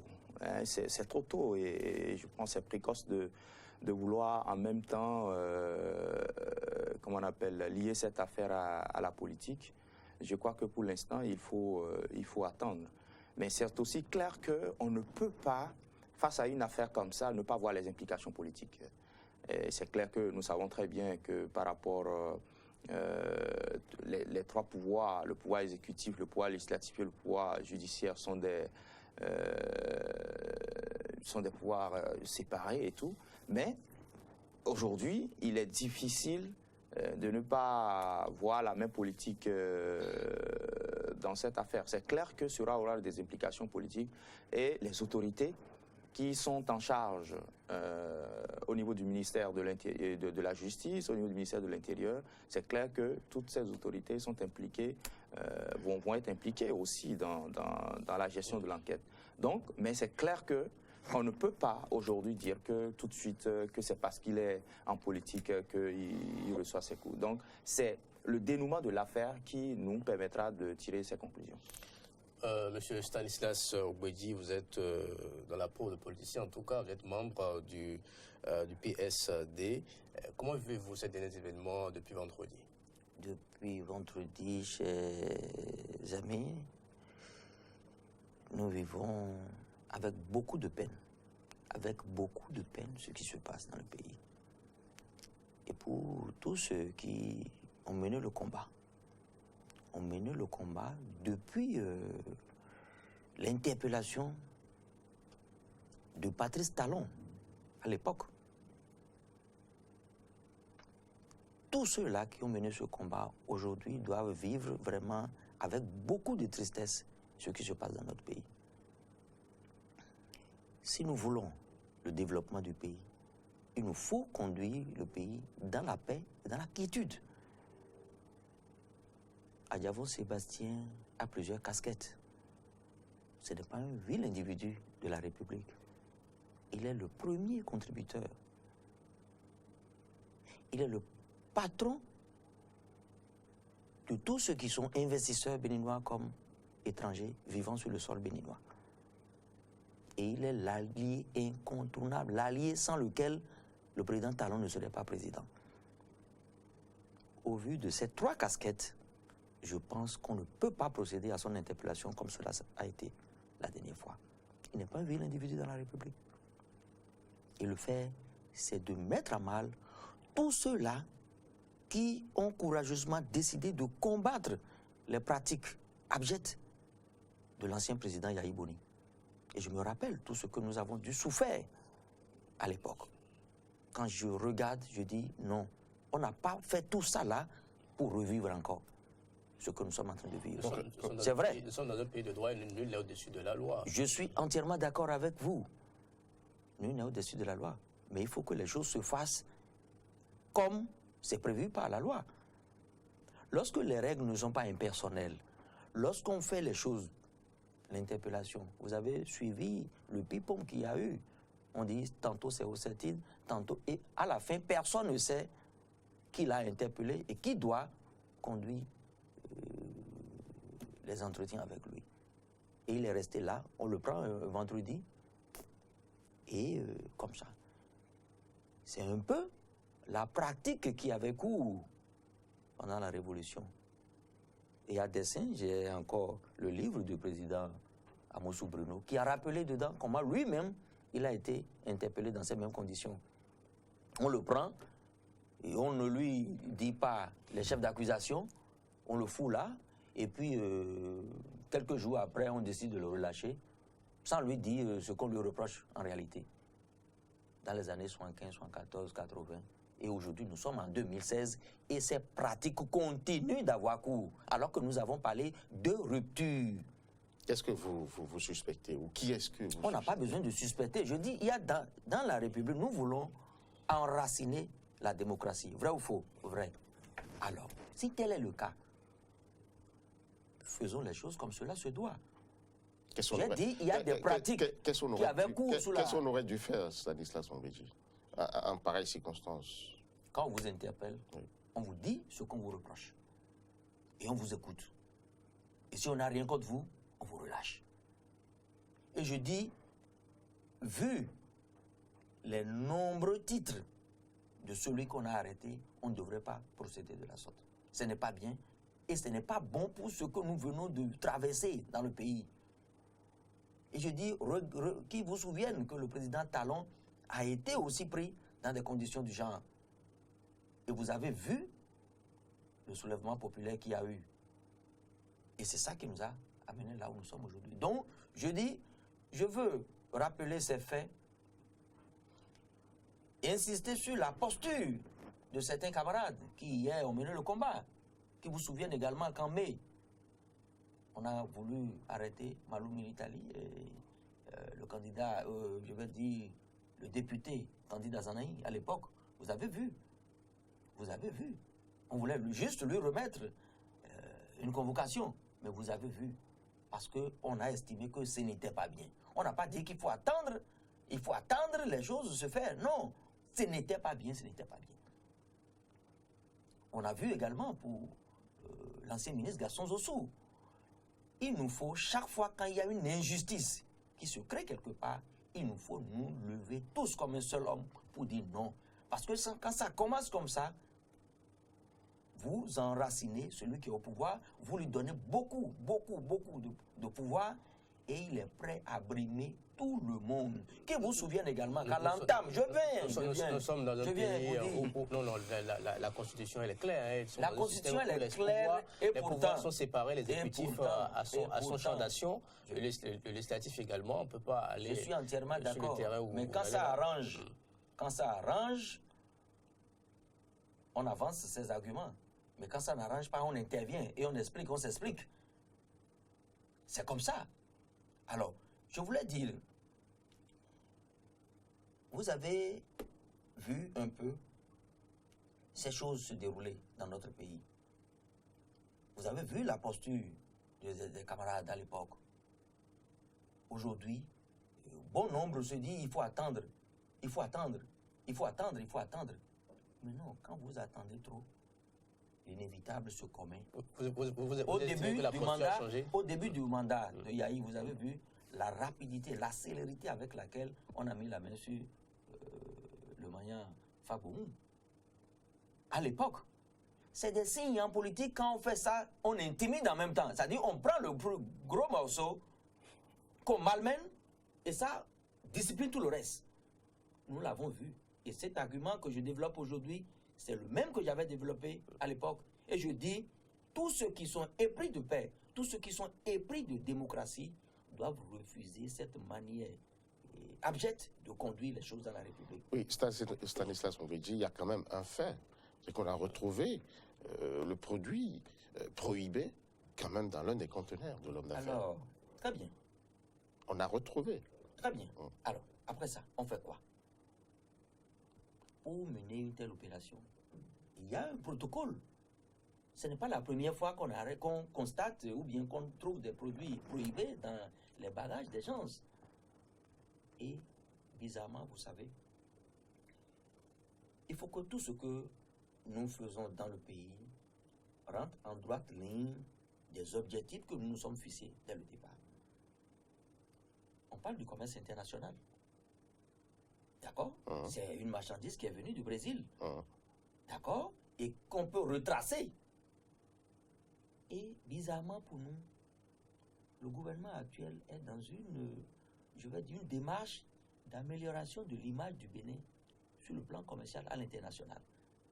Et dans cette période-là, j'ai vu, rapidement, il n'était pas au pays, mais jusqu'à je suis rentré, j'ai vu qu'il y avait un monsieur, un DG de l'Organisation mondiale du commerce, qui réside, ou bien qui est encore là, et qui a tout suivi. Pendant que nous mettons beaucoup de moyens pour soigner notre image à l'international, voilà ce qu'on fait pour un grand opérateur économique qui est en relation avec le plus gros, comment dirais-je, promoteur de l'agroalimentaire au Brésil, qui envoie des produits qui ne sont même pas encore dans les dépôts, dans les entrepôts de notre compatriote, et pourtant voilà comment on le traite. Et ceux-là, ils voient. Ce n'est pas des pratiques qui sont encouragées au niveau du commerce international. Ce n'est pas bien. Nous avons mis beaucoup de moyens, peut-être des millions, je ne sais pas, parce qu'on ne fait pas déplacer de telles personnalités comme ça. Ça a été préparé longuement, ça a été préparé, et on a mis des moyens. Et quand on fait ça, et dans le même temps, d'autres posent des actes pour détruire cet investissement, je dis on ne travaille pas pour le développement du pays. Et ce n'est pas bien. Alors, quand on retrouve ça, nous avons des pratiques. Il faut envoyer les experts aller voir les choses. Il faut envoyer les experts. Et les experts sauront mieux nous dire quand est-ce que le produit est rentré. Parce que c'est clair, c'est des produits frigorifiques. Et donc, après un certain temps, ça doit être congelé. Il y a des experts qui peuvent nous dire tel produit que nous avons retrouvé a été déjà mis dans le conteneur depuis le départ ou a été mis dans le conteneur à tel moment du parcours. Les experts ont les outils nécessaires pour nous le dire. Et quand vous avez ces produits aussi, les experts peuvent vous dire tout ce qu'il y a eu comme empreinte autour et peuvent déceler ceux qui l'ont mis dedans. Maintenant, la grossièreté, c'est quoi? Et ça ressemble un peu canut-là dont nous a parlé l'autre à l'époque. Quand on veut cacher un produit prohibé, on ne le met pas à découvert. On ne le met pas à découvert. Et avec cette facilité de retrouver tout le lot, non. Celui qui n'est même pas futé, s'il veut cacher un produit, non, il a des façons de le faire. On dit il y a plus de 2000 cartons dans le conteneur. Et vous pensez que pour cacher 18 kg, on a besoin de mettre ça à découvert, juste à l'ouverture du conteneur, on va le découvrir. Non, on peut les papiers. On va laisser la justice faire son travail. Parlons des faits. On va permettre d'abord à l'intention de se prononcer sur un aspect de votre intervention. Notamment, vous avez estimé que les politiciens n'ont pas réagi comme cela se doit face à ce qui arrive actuellement à Sébastien Diavon. Vous avez cité un certain nombre d'exemples. Le cas de Azanaï, on a vu la descente musclée, en tout cas des politiciens sur le terrain, entre autres. Avez-vous la même impression que M. Stanislas Ngouedi? Oui, c'est tout à fait normal qu'aujourd'hui, Candide Azanaï, on peut citer aussi Maître le ministre de la Justice, Joseph Diogbenou et autres, c'est clair qu'ils ne sont plus dans le même rôle. Ils sont plus dans le même rôle parce que, tout simplement... Non, mais nous allons laisser. Écoutez, Candide Azanaï aujourd'hui, c'est le ministre de la Défense. Joseph Diogbenou, c'est le ministre de la Justice. Il ne peut pas intervenir comme ça dans une affaire dont on ne connaît pas encore tous les mobiles. On ne connaît pas tous les contours. C'est vrai qu'il faut demander à ce que les choses se passent selon les procédures, selon le code de procédure pénale. Et on peut peut-être, comme les avocats l'ont souligné, dire que tout ce aller-retour que celui qui a été interpellé a fait, on ne devrait pas en arriver là. C'est-à-dire qu'on devrait prendre les dispositions pour que l'institution qui devrait écouter le présumé, on devrait pouvoir faire en sorte qu'il n'y ait pas cet aller-retour entre la brigade, l'OCERTID et puis finalement tout ça. On peut déplorer le fait. On peut aussi déplorer le fait, la façon dont il a été aussi interpellé. Donc on pouvait lui envoyer une convocation, il serait lui-même, il pouvait se présenter à la justice pour répondre des faits. Maintenant aussi, ce que je déplore dans cette affaire, c'est la conférence de presse que l'homme a organisée. Pour moi, elle était inopportune.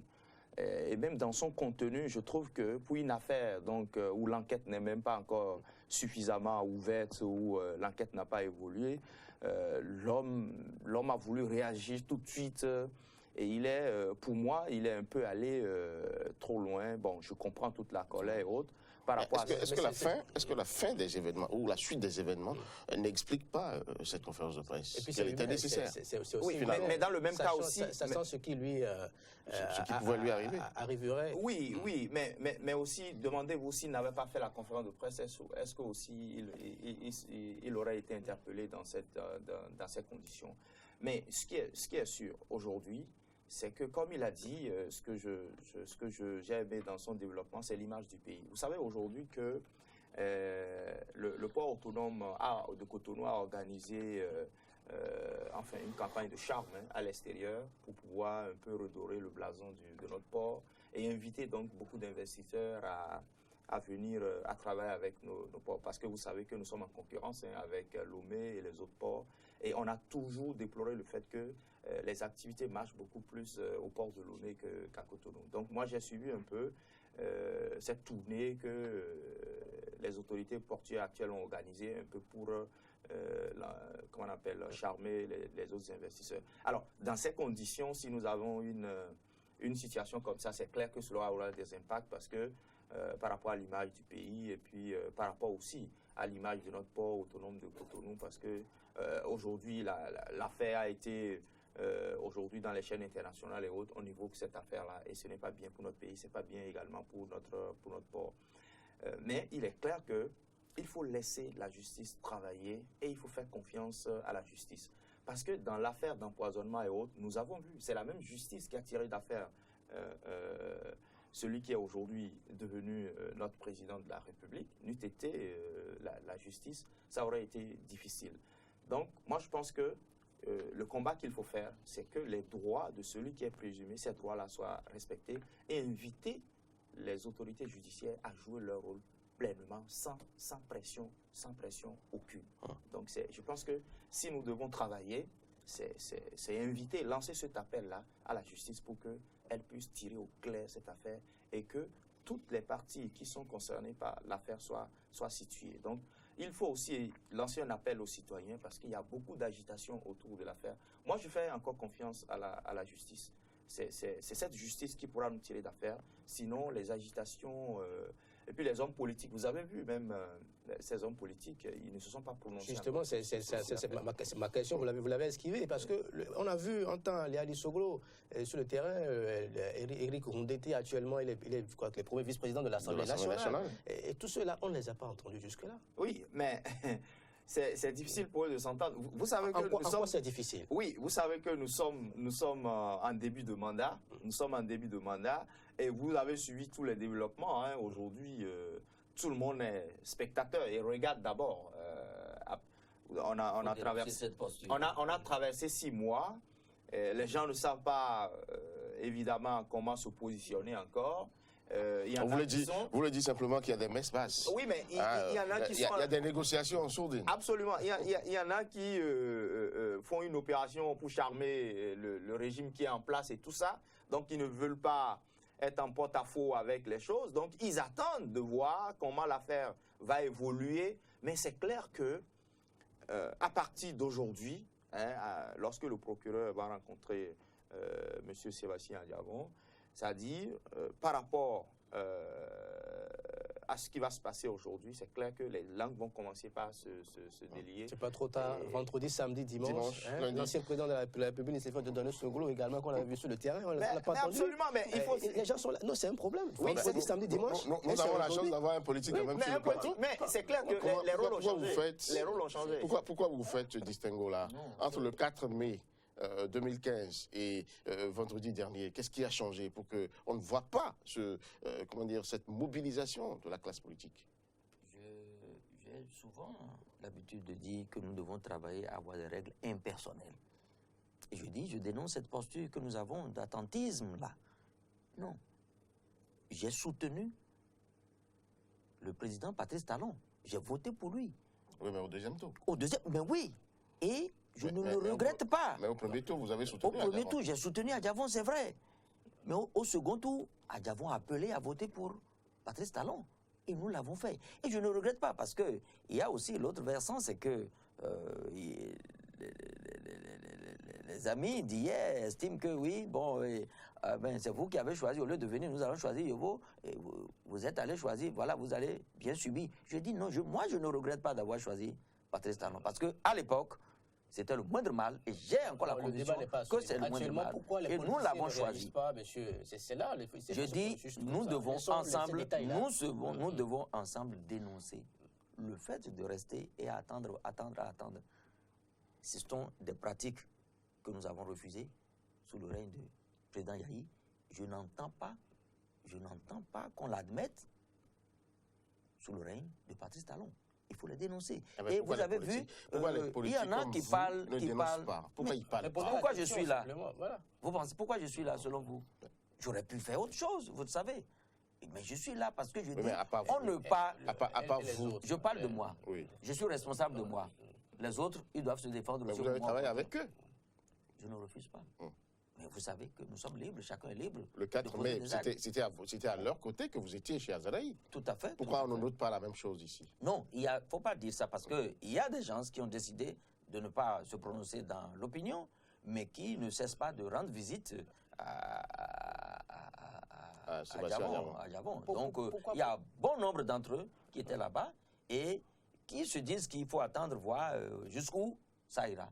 Parce qu'on estime que c'est inconcevable que juste 6 mois après, alors qu'on est alliés importants, alors qu'on a des membres au gouvernement, qu'on puisse traiter un allié de la sorte. Moi, je dis, on ne doit pas le faire. On évoque souvent la séparation de pouvoir, on dit, oui, le gouvernement ne doit pas s'ingérer dans les affaires et autres. Vous avez vu un peu ce qui s'est passé sur le campus? Hein? C'est curieux. Au départ, le gouvernement a laissé faire, on a suspendu des étudiants, on a renvoyé certains étudiants, on a même invalider l'année pour certains étudiants. Et c'est bien après. C'est-à-dire, pendant ce temps, quand on demandait l'intervention du gouvernement, le gouvernement avançait comme quoi, oui, on ne va pas s'ingérer dans les affaires de l'université, dans les affaires académiques. Mais quand il a plu au gouvernement d'intervenir, vous avez vu comment ça s'est passé, non? On a suspendu toute activité. Les étudiants n'ont plus le droit d'organiser des mouvements sur le campus. Ça, ce n'est pas une intrusion dans les affaires académiques. On pouvait laisser le rectorat s'en occuper, non? Non. Nous sommes dans une république. Nous voulons que la démocratie s'enracine. Eh bien, travaillons à ce qu'on respecte les valeurs de la démocratie. C'est la seule façon vraiment de construire un pays bien développé. Tout à fait. L'autre manque qu'on a noté dans ce dossier, c'est quand même le gouvernement qui n'a pas réagi jusque-là. On n'a pas eu un saut du gouvernement pour nous faire une idée. Le gouvernement aurait pu quand même intervenir pour dire tout ce qu'il y a comme supputation, tout ce qu'il y a comme soupçon et autres, on n'en est pas, nous laissons la justice travailler. Oui, je crois qu'il y a une conférence de presse qui a été annoncée, qui a été annoncée par le ministre de la Justice, Maître Diogbenou, mais finalement, elle a été annulée. Mais nous avons écouté le directeur de la communication, notre confrère William Umbedji, qui a dit qu'il a appelé, qui a dénoncé les agitations et qui a appelé tout le peuple à la sérénité pour qu'on puisse faire confiance à la justice, pour que la justice puisse faire son travail. C'est-à-dire, à l'étape actuelle de l'affaire, il est difficile de se prononcer parce que le procureur n'a pas encore rencontré monsieur Adjavon. Donc, c'est précoce de pouvoir aussi parler. Je comprends lorsque l'opinion, en général pense que c'est peut-être l'action du gouvernement, c'est peut-être l'action de son chef, tout le monde a commencé à supputer, à soupçonner la chose. Est-ce qu'on n'aurait quand même pas pu apporter un son? Oui, mais la réaction qu'on pouvait attendre des hommes politiques et puis de tous ceux-là qui militent pour les droits de l'homme, c'était que de dire attention, il faut véritablement suivre la procédure, les procédures et traiter l'homme comme cela se doit. Mais il faut aussi reconnaître que est-ce qu'aujourd'hui Patrice Talon a intérêt aujourd'hui à se séparer d'un allié comme Sébastien Adjavon? Il faut aussi s'interroger sur ça. Là, c'est les implications. C'est les implications politiques. Est-ce qu'aujourd'hui il a intérêt à se séparer d'un allié de la taille de Sébastien Adjavon? Quand on sait que aujourd'hui il est arrivé 3e.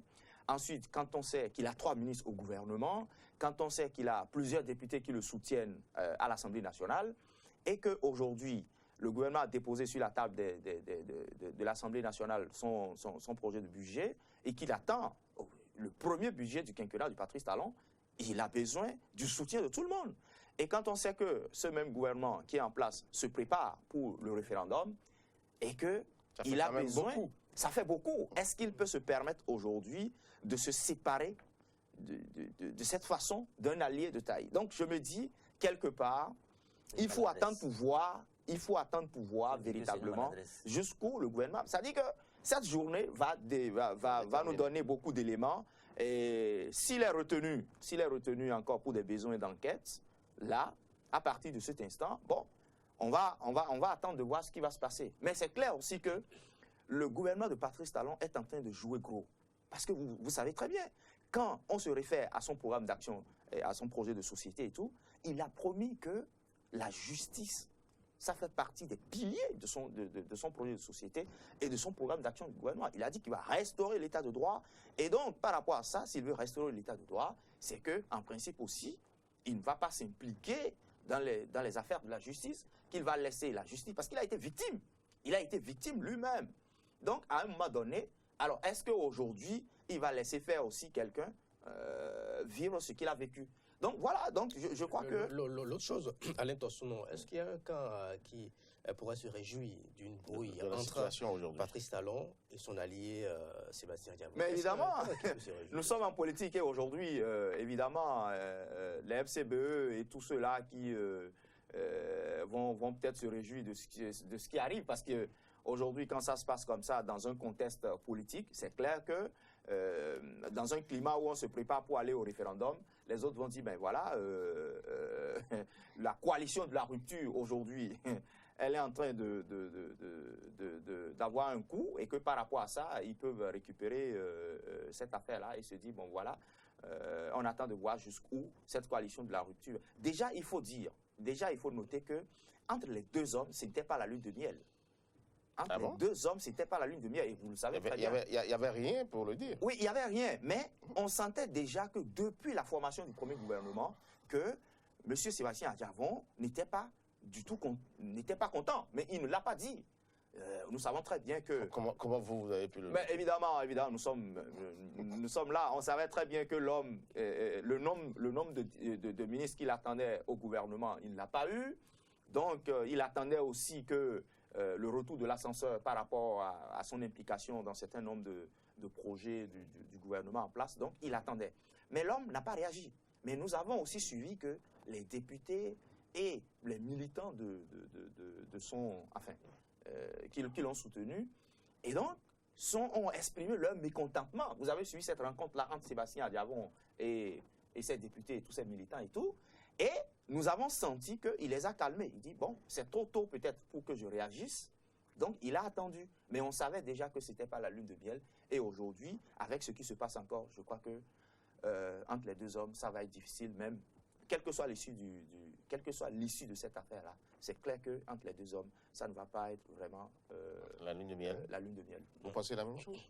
C'est évident, c'est évident. Non, ben, nous ne sommes pas sur le terrain politique. C'est une affaire qui doit être élucidée par la justice. Supposons que la justice fasse son travail et que Sébastien Adjavon soit lavé de tout soupçon. Je n'ai pas de doute par rapport au rôle de la justice. Je n'ai pas de doute. Et je sais qu'il y a encore des gens épris de justice qui vont dire le droit. Là n'est pas le problème. Mais je dis, une telle interpellation ne peut pas se faire sans l'avis du président de la République. Et pourquoi le dites-vous? Mais on n'arrête pas. On prend toujours l'avis du chef de l'État avant d'interpeller qui que ce soit. Si tel n'est pas le cas, écoutez bien. Je dis si tel n'est pas le cas. Nous sommes dans un pays de séparation de pouvoir. Je vous ai rappelé tout à l'heure. Aucun chef d'État ne s'implique dans les affaires de justice. Donc, laissons la justice faire son travail. Mais les interpellations, qui les ordonne? Il reste à chercher. Alors, il reste à chercher. Voilà. Très bien. Moi, je vous parle de ce que je sais. D'accord? Et si tel n'était pas le cas, le président Talon doit relever ceux qui ont procédé à cette interpellation comme ça. Parce que ce n'est pas de nature à l'aider à atteindre ses objectifs. Moi, j'ai observé un peu, pour ma petite expérience, que depuis 60, les régimes, quand ils arrivent, quand ils ne se sont pas bien préparés, il y a les moments de balbutiement, et puis tout le monde est dans l'attentisme, on attend, mais après 6 mois, il y a des déçus, il y a ceux qui estiment que bon, il n'y a plus grand-chose à attendre, et vous avez les syndicalistes qui reprennent du service, et ça a commencé. Par hasard, au moins une semaine avant cet incident, vous avez vu, les syndicalistes ont commencé par donner de la voix.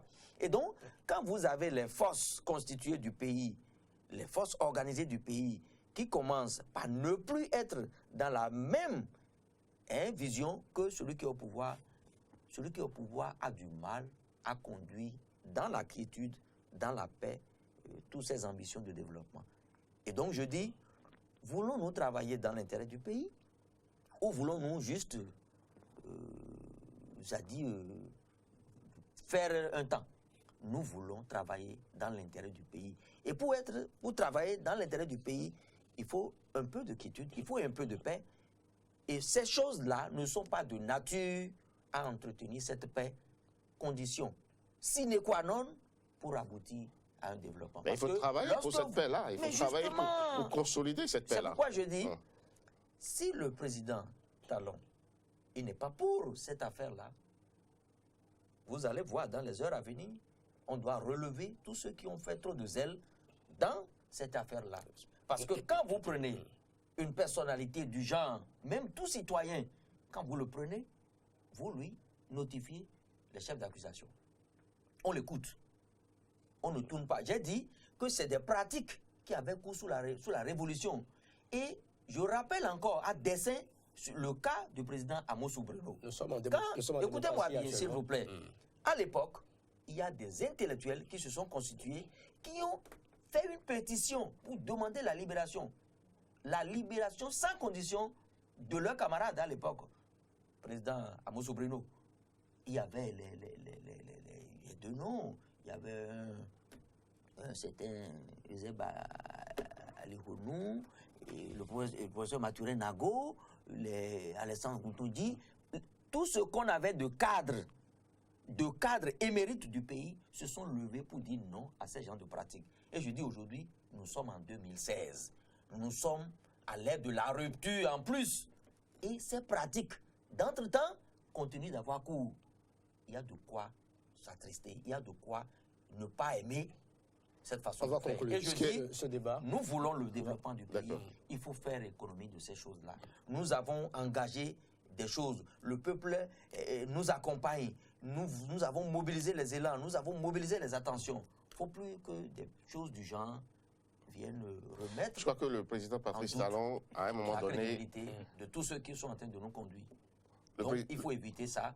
Et moi, je dis, la posture que nous devons avoir là maintenant, c'est de rappeler les faits, dénoncer la posture des camarades qui sont dans l'attentisme et d'interpeller maintenant le gouvernement et les autres acteurs à se prononcer. C'est compris. Parce que personne ne sait à qui le prochain tour. C'est cela. Et j'ai rappelé que c'est comme ça ça s'est passé à l'entame du régime Yahi. On est allé chercher Fagbon. Et vous avez vu comment Fagbon a dû se faire... Stanislas Roumédi. Vous avez dit qu'on est à l'aide de la rupture. On est à l'aide de la rupture, mais les pratiques que nous avons dénoncées avant continuent d'avoir cours aujourd'hui. Et c'est à déplorer. Et le dire sans embâche, sans fioriture. J'allais rappeler très rapidement cette petite phrase du président Patrice Talon qui disait « Sébastien Diavon et moi, nous sommes des jumeaux ». Je crois que tout ceci doit quand même faire date pour qu'on puisse vraiment savoir raison garder. Oui, mais c'est clair que c'est des alliés politiques et nul ne peut dire si vraiment sans cette alliance, s'ils seraient portés au pouvoir. Mais il est clair que... Mais c'est une affaire aussi de drogue. On parle d'une affaire de drogue, on ne parle pas d'autre chose. Et donc, par rapport à ça, ça peut amener à... ça peut amener aujourd'hui les deux hommes à se séparer. Parce que dans une affaire de drogue, il faut dire que le gouvernement joue aussi sur sa crédibilité dans cette affaire. Vous savez, nous sommes dans un contexte international et par rapport au commerce international, les affaires de drogue sont des affaires très importantes qui sont suivies de partout dans le monde. Donc, par rapport à cette question, je crois que le président Patrice Talon, si les faits sont avérés et tout, ne peut pas continuer le chemin avec son allié dans ces conditions-là, s'il veut jouer la carte de sa crédibilité au niveau international. Il faut aussi rappeler que il y a les Américains qui nous accompagnent à travers le Millennium Challenge Account. Et par rapport à ces questions, les gens sont assez clairs que ça fait partie de la bonne gouvernance. Et il faut suivre ces principes-là de bonne gouvernance pour espérer que les partenaires continuent par nous, par nous soutenir. Donc, les choses sont suivies de près par nos partenaires. Nous sommes suivis de près au niveau international. Et par rapport à cette affaire, donc je crois que c'est la suite des événements. C'est-à-dire, aujourd'hui, la décision du procureur qui nous donnera les éléments qu'il faut pour savoir aussi, mais aussi que ces éléments vont situer le gouvernement et le président de Patrice Talon par rapport à la conduite à tenir pour les jours à venir et par rapport à cette affaire-là. Deux choses, chers amis. Deux choses. On va conclure rapidement. Oui. On est à la fin. Vous avez vu, quelqu'un a joué un rôle et qui a ressemblé à un rôle joué par le passé dans la République le 8 octobre. On a annoncé des choses dans l'opinion. Parce que tout ce que nous avons dit est allé à l'international. Le prix de la cocaïne pure, le kilogramme, aujourd'hui, quand vous tapez, allez sur Internet, tout est maintenant sur Internet. Tapez, vous allez voir le prix de cocaïne pure, ça avoisine. C'est-à-dire ce qui a été dit dans l'opinion n'est pas conforme à la réalité. Le prix tourne autour de 50 000 le gramme. Le kilogramme, ça fait fois 1000, on est à 50 millions. Quand vous multipliez 50 millions fois 18, vous tournez autour de 900 millions. J'ai l'impression que l'homme en uniforme qui a parlé voulait parler de 900 millions au lieu de 9 milliards, qui correspondrait mieux à la réalité qu'à toute autre chose. Et c'est dit à l'international. Les gens nous regardent. Lorsque vous dites des choses comme ce qu'on a dit par le passé, que des produits radioactifs, alors que nous sommes écoutés, non. Ça ternit l'image du pays. C'est une affaire de droit, on va ça laisser la ternit justice l'image. faire son travail. Merci à vous, M. Stanislas Ongboyi, vous êtes acteur politique, membre du Parti social-démocrate. Merci à vous. Et vous étiez là pour analyser un peu ce qui arrive je veux dire, à l'homme d'affaires Sébastien Diabon, qui, tout à l'heure, sera présenté au procureur de la République. Nous suivons cette affaire, tant qu'il est avec Valentin, et nous rendrons pour nos téléspectateurs le compte comme cela se doit. Nous remercions également Alain Toscon, qui était également sur ce plateau, les journalistes. Les thèmes, c'était donc comment comprendre ce qui arrive à Sébastien Diabon. Merci à vous. Matin d'Éden se poursuit. Abdallah le magnifique, Abraham Saint a assuré le sort. Au centre de mon beau pays, on a de grandes collines. Les mamelles de sable, rien à comparer au trampoline. Au sud de mon beau pays, on a l'océan Atlantique. Les attractions touristiques, tous ceux qui redonnent le sourire. Au centre de mon beau pays, on a de grandes collines. Les mamelles de sable, rien à comparer au trampoline. Au sud de mon beau pays, on a l'océan Atlantique, les attractions touristiques, tous ceux qui redonnent le sourire.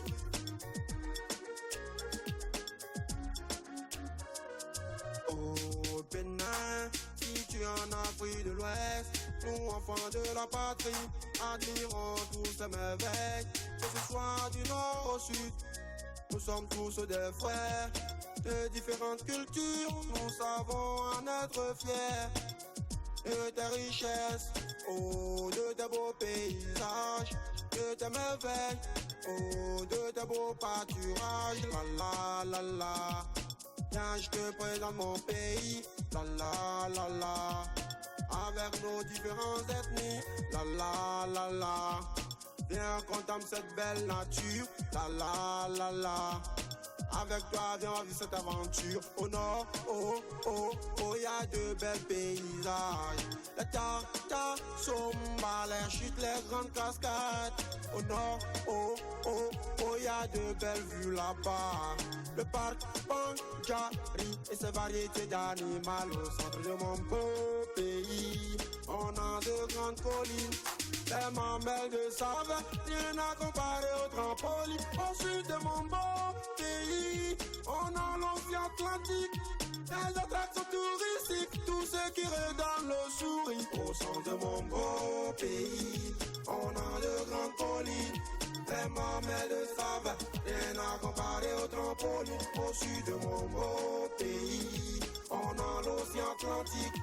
Les attractions touristiques, tous ceux qui redonnent le sourire. Au centre de mon beau pays, on a de grandes collines.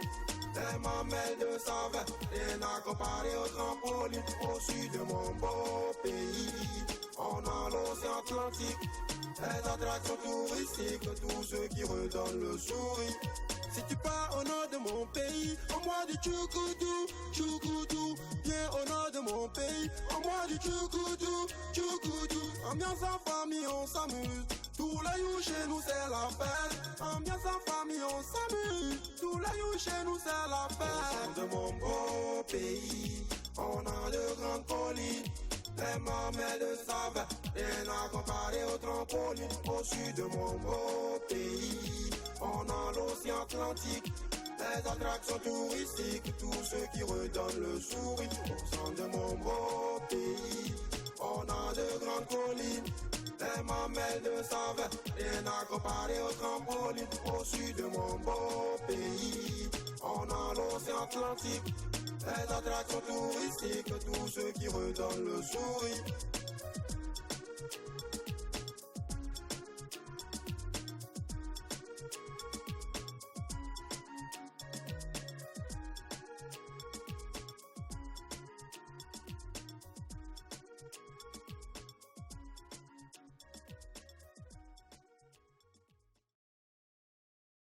Stanislas Abdallah, voilà le nom de l'artiste qui nous proposait donc cette chanson, Mon beau pays. Matadelle se poursuit, Judicaï Polycap. Aidez-nous déjà sur ce plateau pour nous présenter l'actualité sportive sur Matin d'Éden. Bonjour. Bonjour Tranquilla et bonjour à tous. L'actualité sportive, aujourd'hui nous parlons de quoi? On parle on va parler de la Coupe de la Confédération, notamment la finale aller qui s'achève par un nul. Un match nul, vous allez nous faire le point. On va aborder également le foot en Europe et parler de surf. Bien sûr. De sport qu'on pratique sur la mer. Bien sûr, cela. Vous avez parfaitement tout résumé. Merci à vous. Mori Ago avec vous, la chronique Toubaï. Merci à vous, Tranquille à Cadbejantin. Un seul jour sur 365 pour nos défunts. Toubaï. Tellement les vivants sont occupés par les tracasseries de la vie, que certains se servent encore du seul jour réservé aux défunts pour régler d'autres problèmes. Tout bien. Il faut savoir qu'au Bénin, le jour réservé aux défunts n'est pas férié. Donc les gens profitent de Toussaint pour se rendre au cimetière. Malheureusement, certains consacrent encore ce seul jour, à d'autres fins. Comme s'ils n'ont pas de défunts dans leur famille, des personnes très occupées reportent la seule occasion d'aller prier pour les défunts à l'année suivante. Tout bien. S'il est évident que ce n'est pas à l'approche de la fête des défunts qu'il faut nettoyer les cimetières, il est encore plus grave de ne pas s'y rendre. On sait que c'est seulement la prière qu'il faut pour nos défunts. Ces négligences dont font montre les vivants en abandonnant souvent les défunts aux hautes herbes dans les endroits à peine entretenus devraient nous faire réfléchir. Avez-vous imaginé ce que serait votre maison et si ce n'est qu'une seule fois par an que vous la balayez? C'est pourtant ce que nous posons comme acte vis-à-vis de ces endroits où reposent des gens à qui certains des vivants doivent même ce qu'ils sont devenus. Comment comprendre que nous laissons nos défunts dans une brousse des gens pour qui nous avions clamé pourtant de leur vivant un amour fou? Nos défunts méritent donc un entretien continu de leur lieu où ils se reposent et non seulement à la fête de Toussaint. Ce n'est donc pas en utilisant encore le seul jour de l'année à eux consacrés pour vaquer à d'autres occupations qu'on arrivera à régler tous nos problèmes. Tout bien. Birago Diop n'a-t-il pas dit que les morts ne sont pas morts, ils sont dans le vent qui souffle, les morts ne sont pas morts, ils sont dans l'eau qui coule. Ceci contraste quelque peu avec le comportement des humains qui abandonnent leurs parents, que dis-je, la dernière demeure de leurs parents, l'endroit où repose un être si cher à eux de son vivant. Le constat est unanime, nos cimetières ne sont pas entretenus. Arrêtons d'aller déposer nos défunts dans un endroit que nous appelons cimetière, comme on dépose des ordures dans une poubelle. Même morts, nos personnes défuntes ont besoin de nous par nos prières et l'entretien des lieux où elles se reposent. Tout baigne et à mercredi. Merci à vous, Mori Agoua. À mercredi ou à mardi? À mercredi, parce que demain, ah oui, ça c'est vrai. C'est le 1er novembre. Ah oui, ça c'est vrai. Les jours passent très vite. Les jours passent très vite. Déjà le 1er novembre, tout déjà à fait. Demain. Décembre est là. Décembre. On va encore commencer par dire heureuses années. On peut commencer par se dire ça. Non, pas tout Par anticipation, il ne faut pas que la trouille dans les maisons. Pourquoi vous dites cela? Ah oui, c'est parce que les fêtes de fin d'année, c'est encore... C'est un autre budget. Ah d'accord, c'est les moments de grande préoccupation. Vraiment, donc il ne faut pas créer la trouille dans les maisons. Tout ce que je remarque, c'est que le temps passe très vite. Vraiment. Et le message est clair, il faut entretenir les tombes, il faut considérer les morts. Parce donc, que, oui. Je voudrais quand même être honnête pour dire que c'est facile de le dire, mais c'est difficile en tant qu'humain, avec l'entrain que nous impose la vie quotidienne, de trouver du temps pour aller sur la tombe de nos parents défunts. Et je crois que ça, là, nous devons le faire parce que eux, de l'au-delà, nos parents, ils veillent sur nous. C'est ça. Merci à vous. Mori Agua, je pense à tous ceux-là qui, à un moment ou à un autre, ont perdu un des leurs. Hein? C'est bien ça, il y a ça dans chaque famille. Hein? Bien sûr, bien sûr. Bien sûr. Voici le sport. Voilà.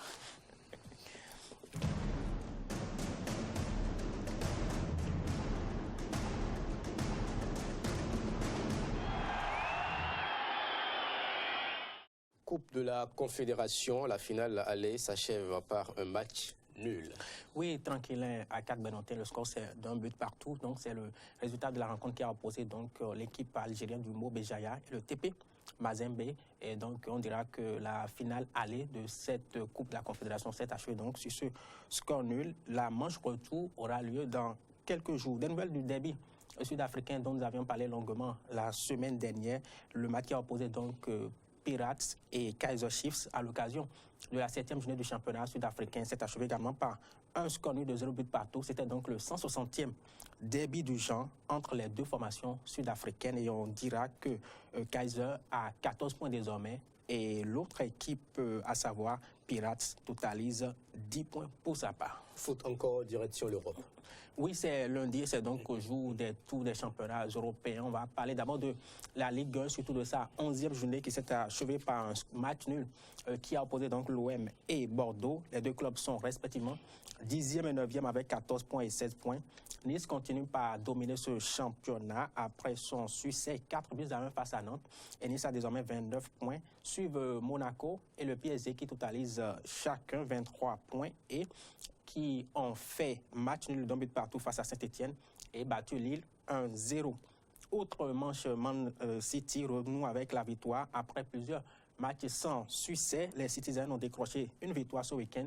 Ils ont étrillé West Brom 0-4 et conservent leur première place du championnat avec 23 points. Arsenal deuxième avec le même nombre de points a aussi gagné sa rencontre de la 10e journée en humiliant 1-4 Sunderland. En Espagne, le Real a pris le dessus sur Alaves grâce à un triplé de Ronaldo. Les Merengues confortent leur première place. Le Barça, grâce à un but face à Grenade, est deuxième avec 22 points. Et il faut signaler que Messi n'a pas marqué de but. Le surf, à présent, pour boucler ce numéro de la Passeport de Matin d'Éden, un tournoi disputé au Chili. Et oui, on va regarder ensemble les images. Et c'est un tournoi qu'on appelle le Pichilemu Women's Pro Tour. Il fait partie du championnat du monde féminin de surf et il a réuni plusieurs surfeuses du monde entier à Punta de Lobos, au Chili. Des surfeuses que vous découvrez à l'écran dans leurs œuvres et qu'on va écouter.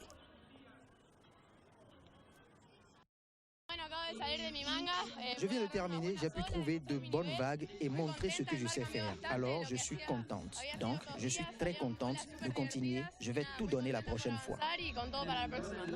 Le surf féminin progresse petit à petit. Nous invitons tout le monde à pratiquer ce sport qui est très spectaculaire, sain, à la fois proche de la mer et de la nature. Et je suis ravie de pratiquer ce sport magnifique.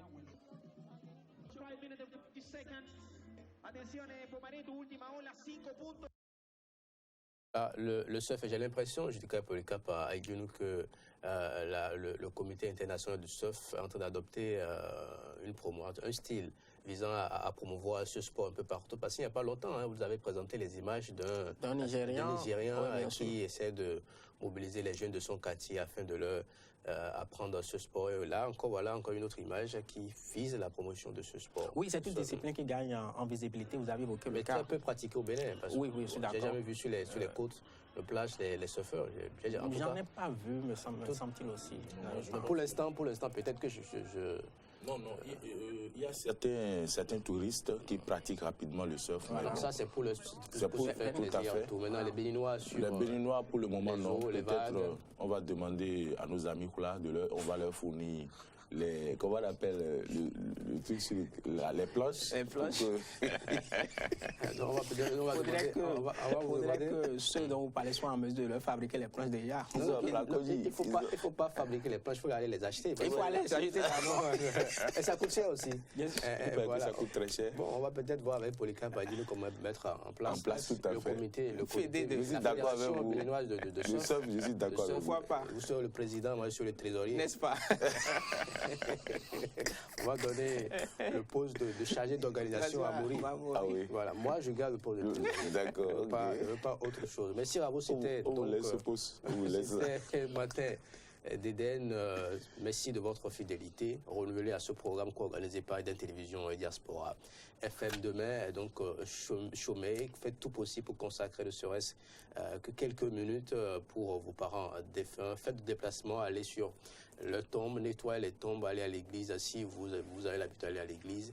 En tout cas, passez ne serait-ce que quelques minutes pour leur exprimer votre amour, parce que là où ils sont une voix, les mots ne sont pas morts, a dit, quelqu'un a dit, donc un écrivain. Voilà, vous me disiez quelque chose tout à l'heure. Oui, je voudrais bien que vous fassiez un clin d'œil à tous nos hommes de l'ombre et tout. Oui, ils sont nombreux, de Glo en passant par Cotonou. Je vous rappelle que nous émettons depuis Glo, c'est une instruction que Maury est en train de me donner en direct. Pas du tout. Je vais exécuter, je pense à Ariane Agbo, Espero Nboudokwe, eux ils sont à la diffusion. Nous pensons également aux techniciens de la radio, notamment d'Aguedou, c'est bien cela. Aguedou, c'est ça. Et puis Madame Claudia Chimène, Dossou, de l'autre côté du son, Sabet Chodaton, communément appelé l'amorologue, et puis Frécis Fiorci, qui a essayé de faire le cadrage sur le plateau, et puis M. Félicien Roto, notre coordonnateur général, et à Madame également Prudencio, l'Amazone des temps modernes, qui nous suit de très près. Merci à vous, à bientôt.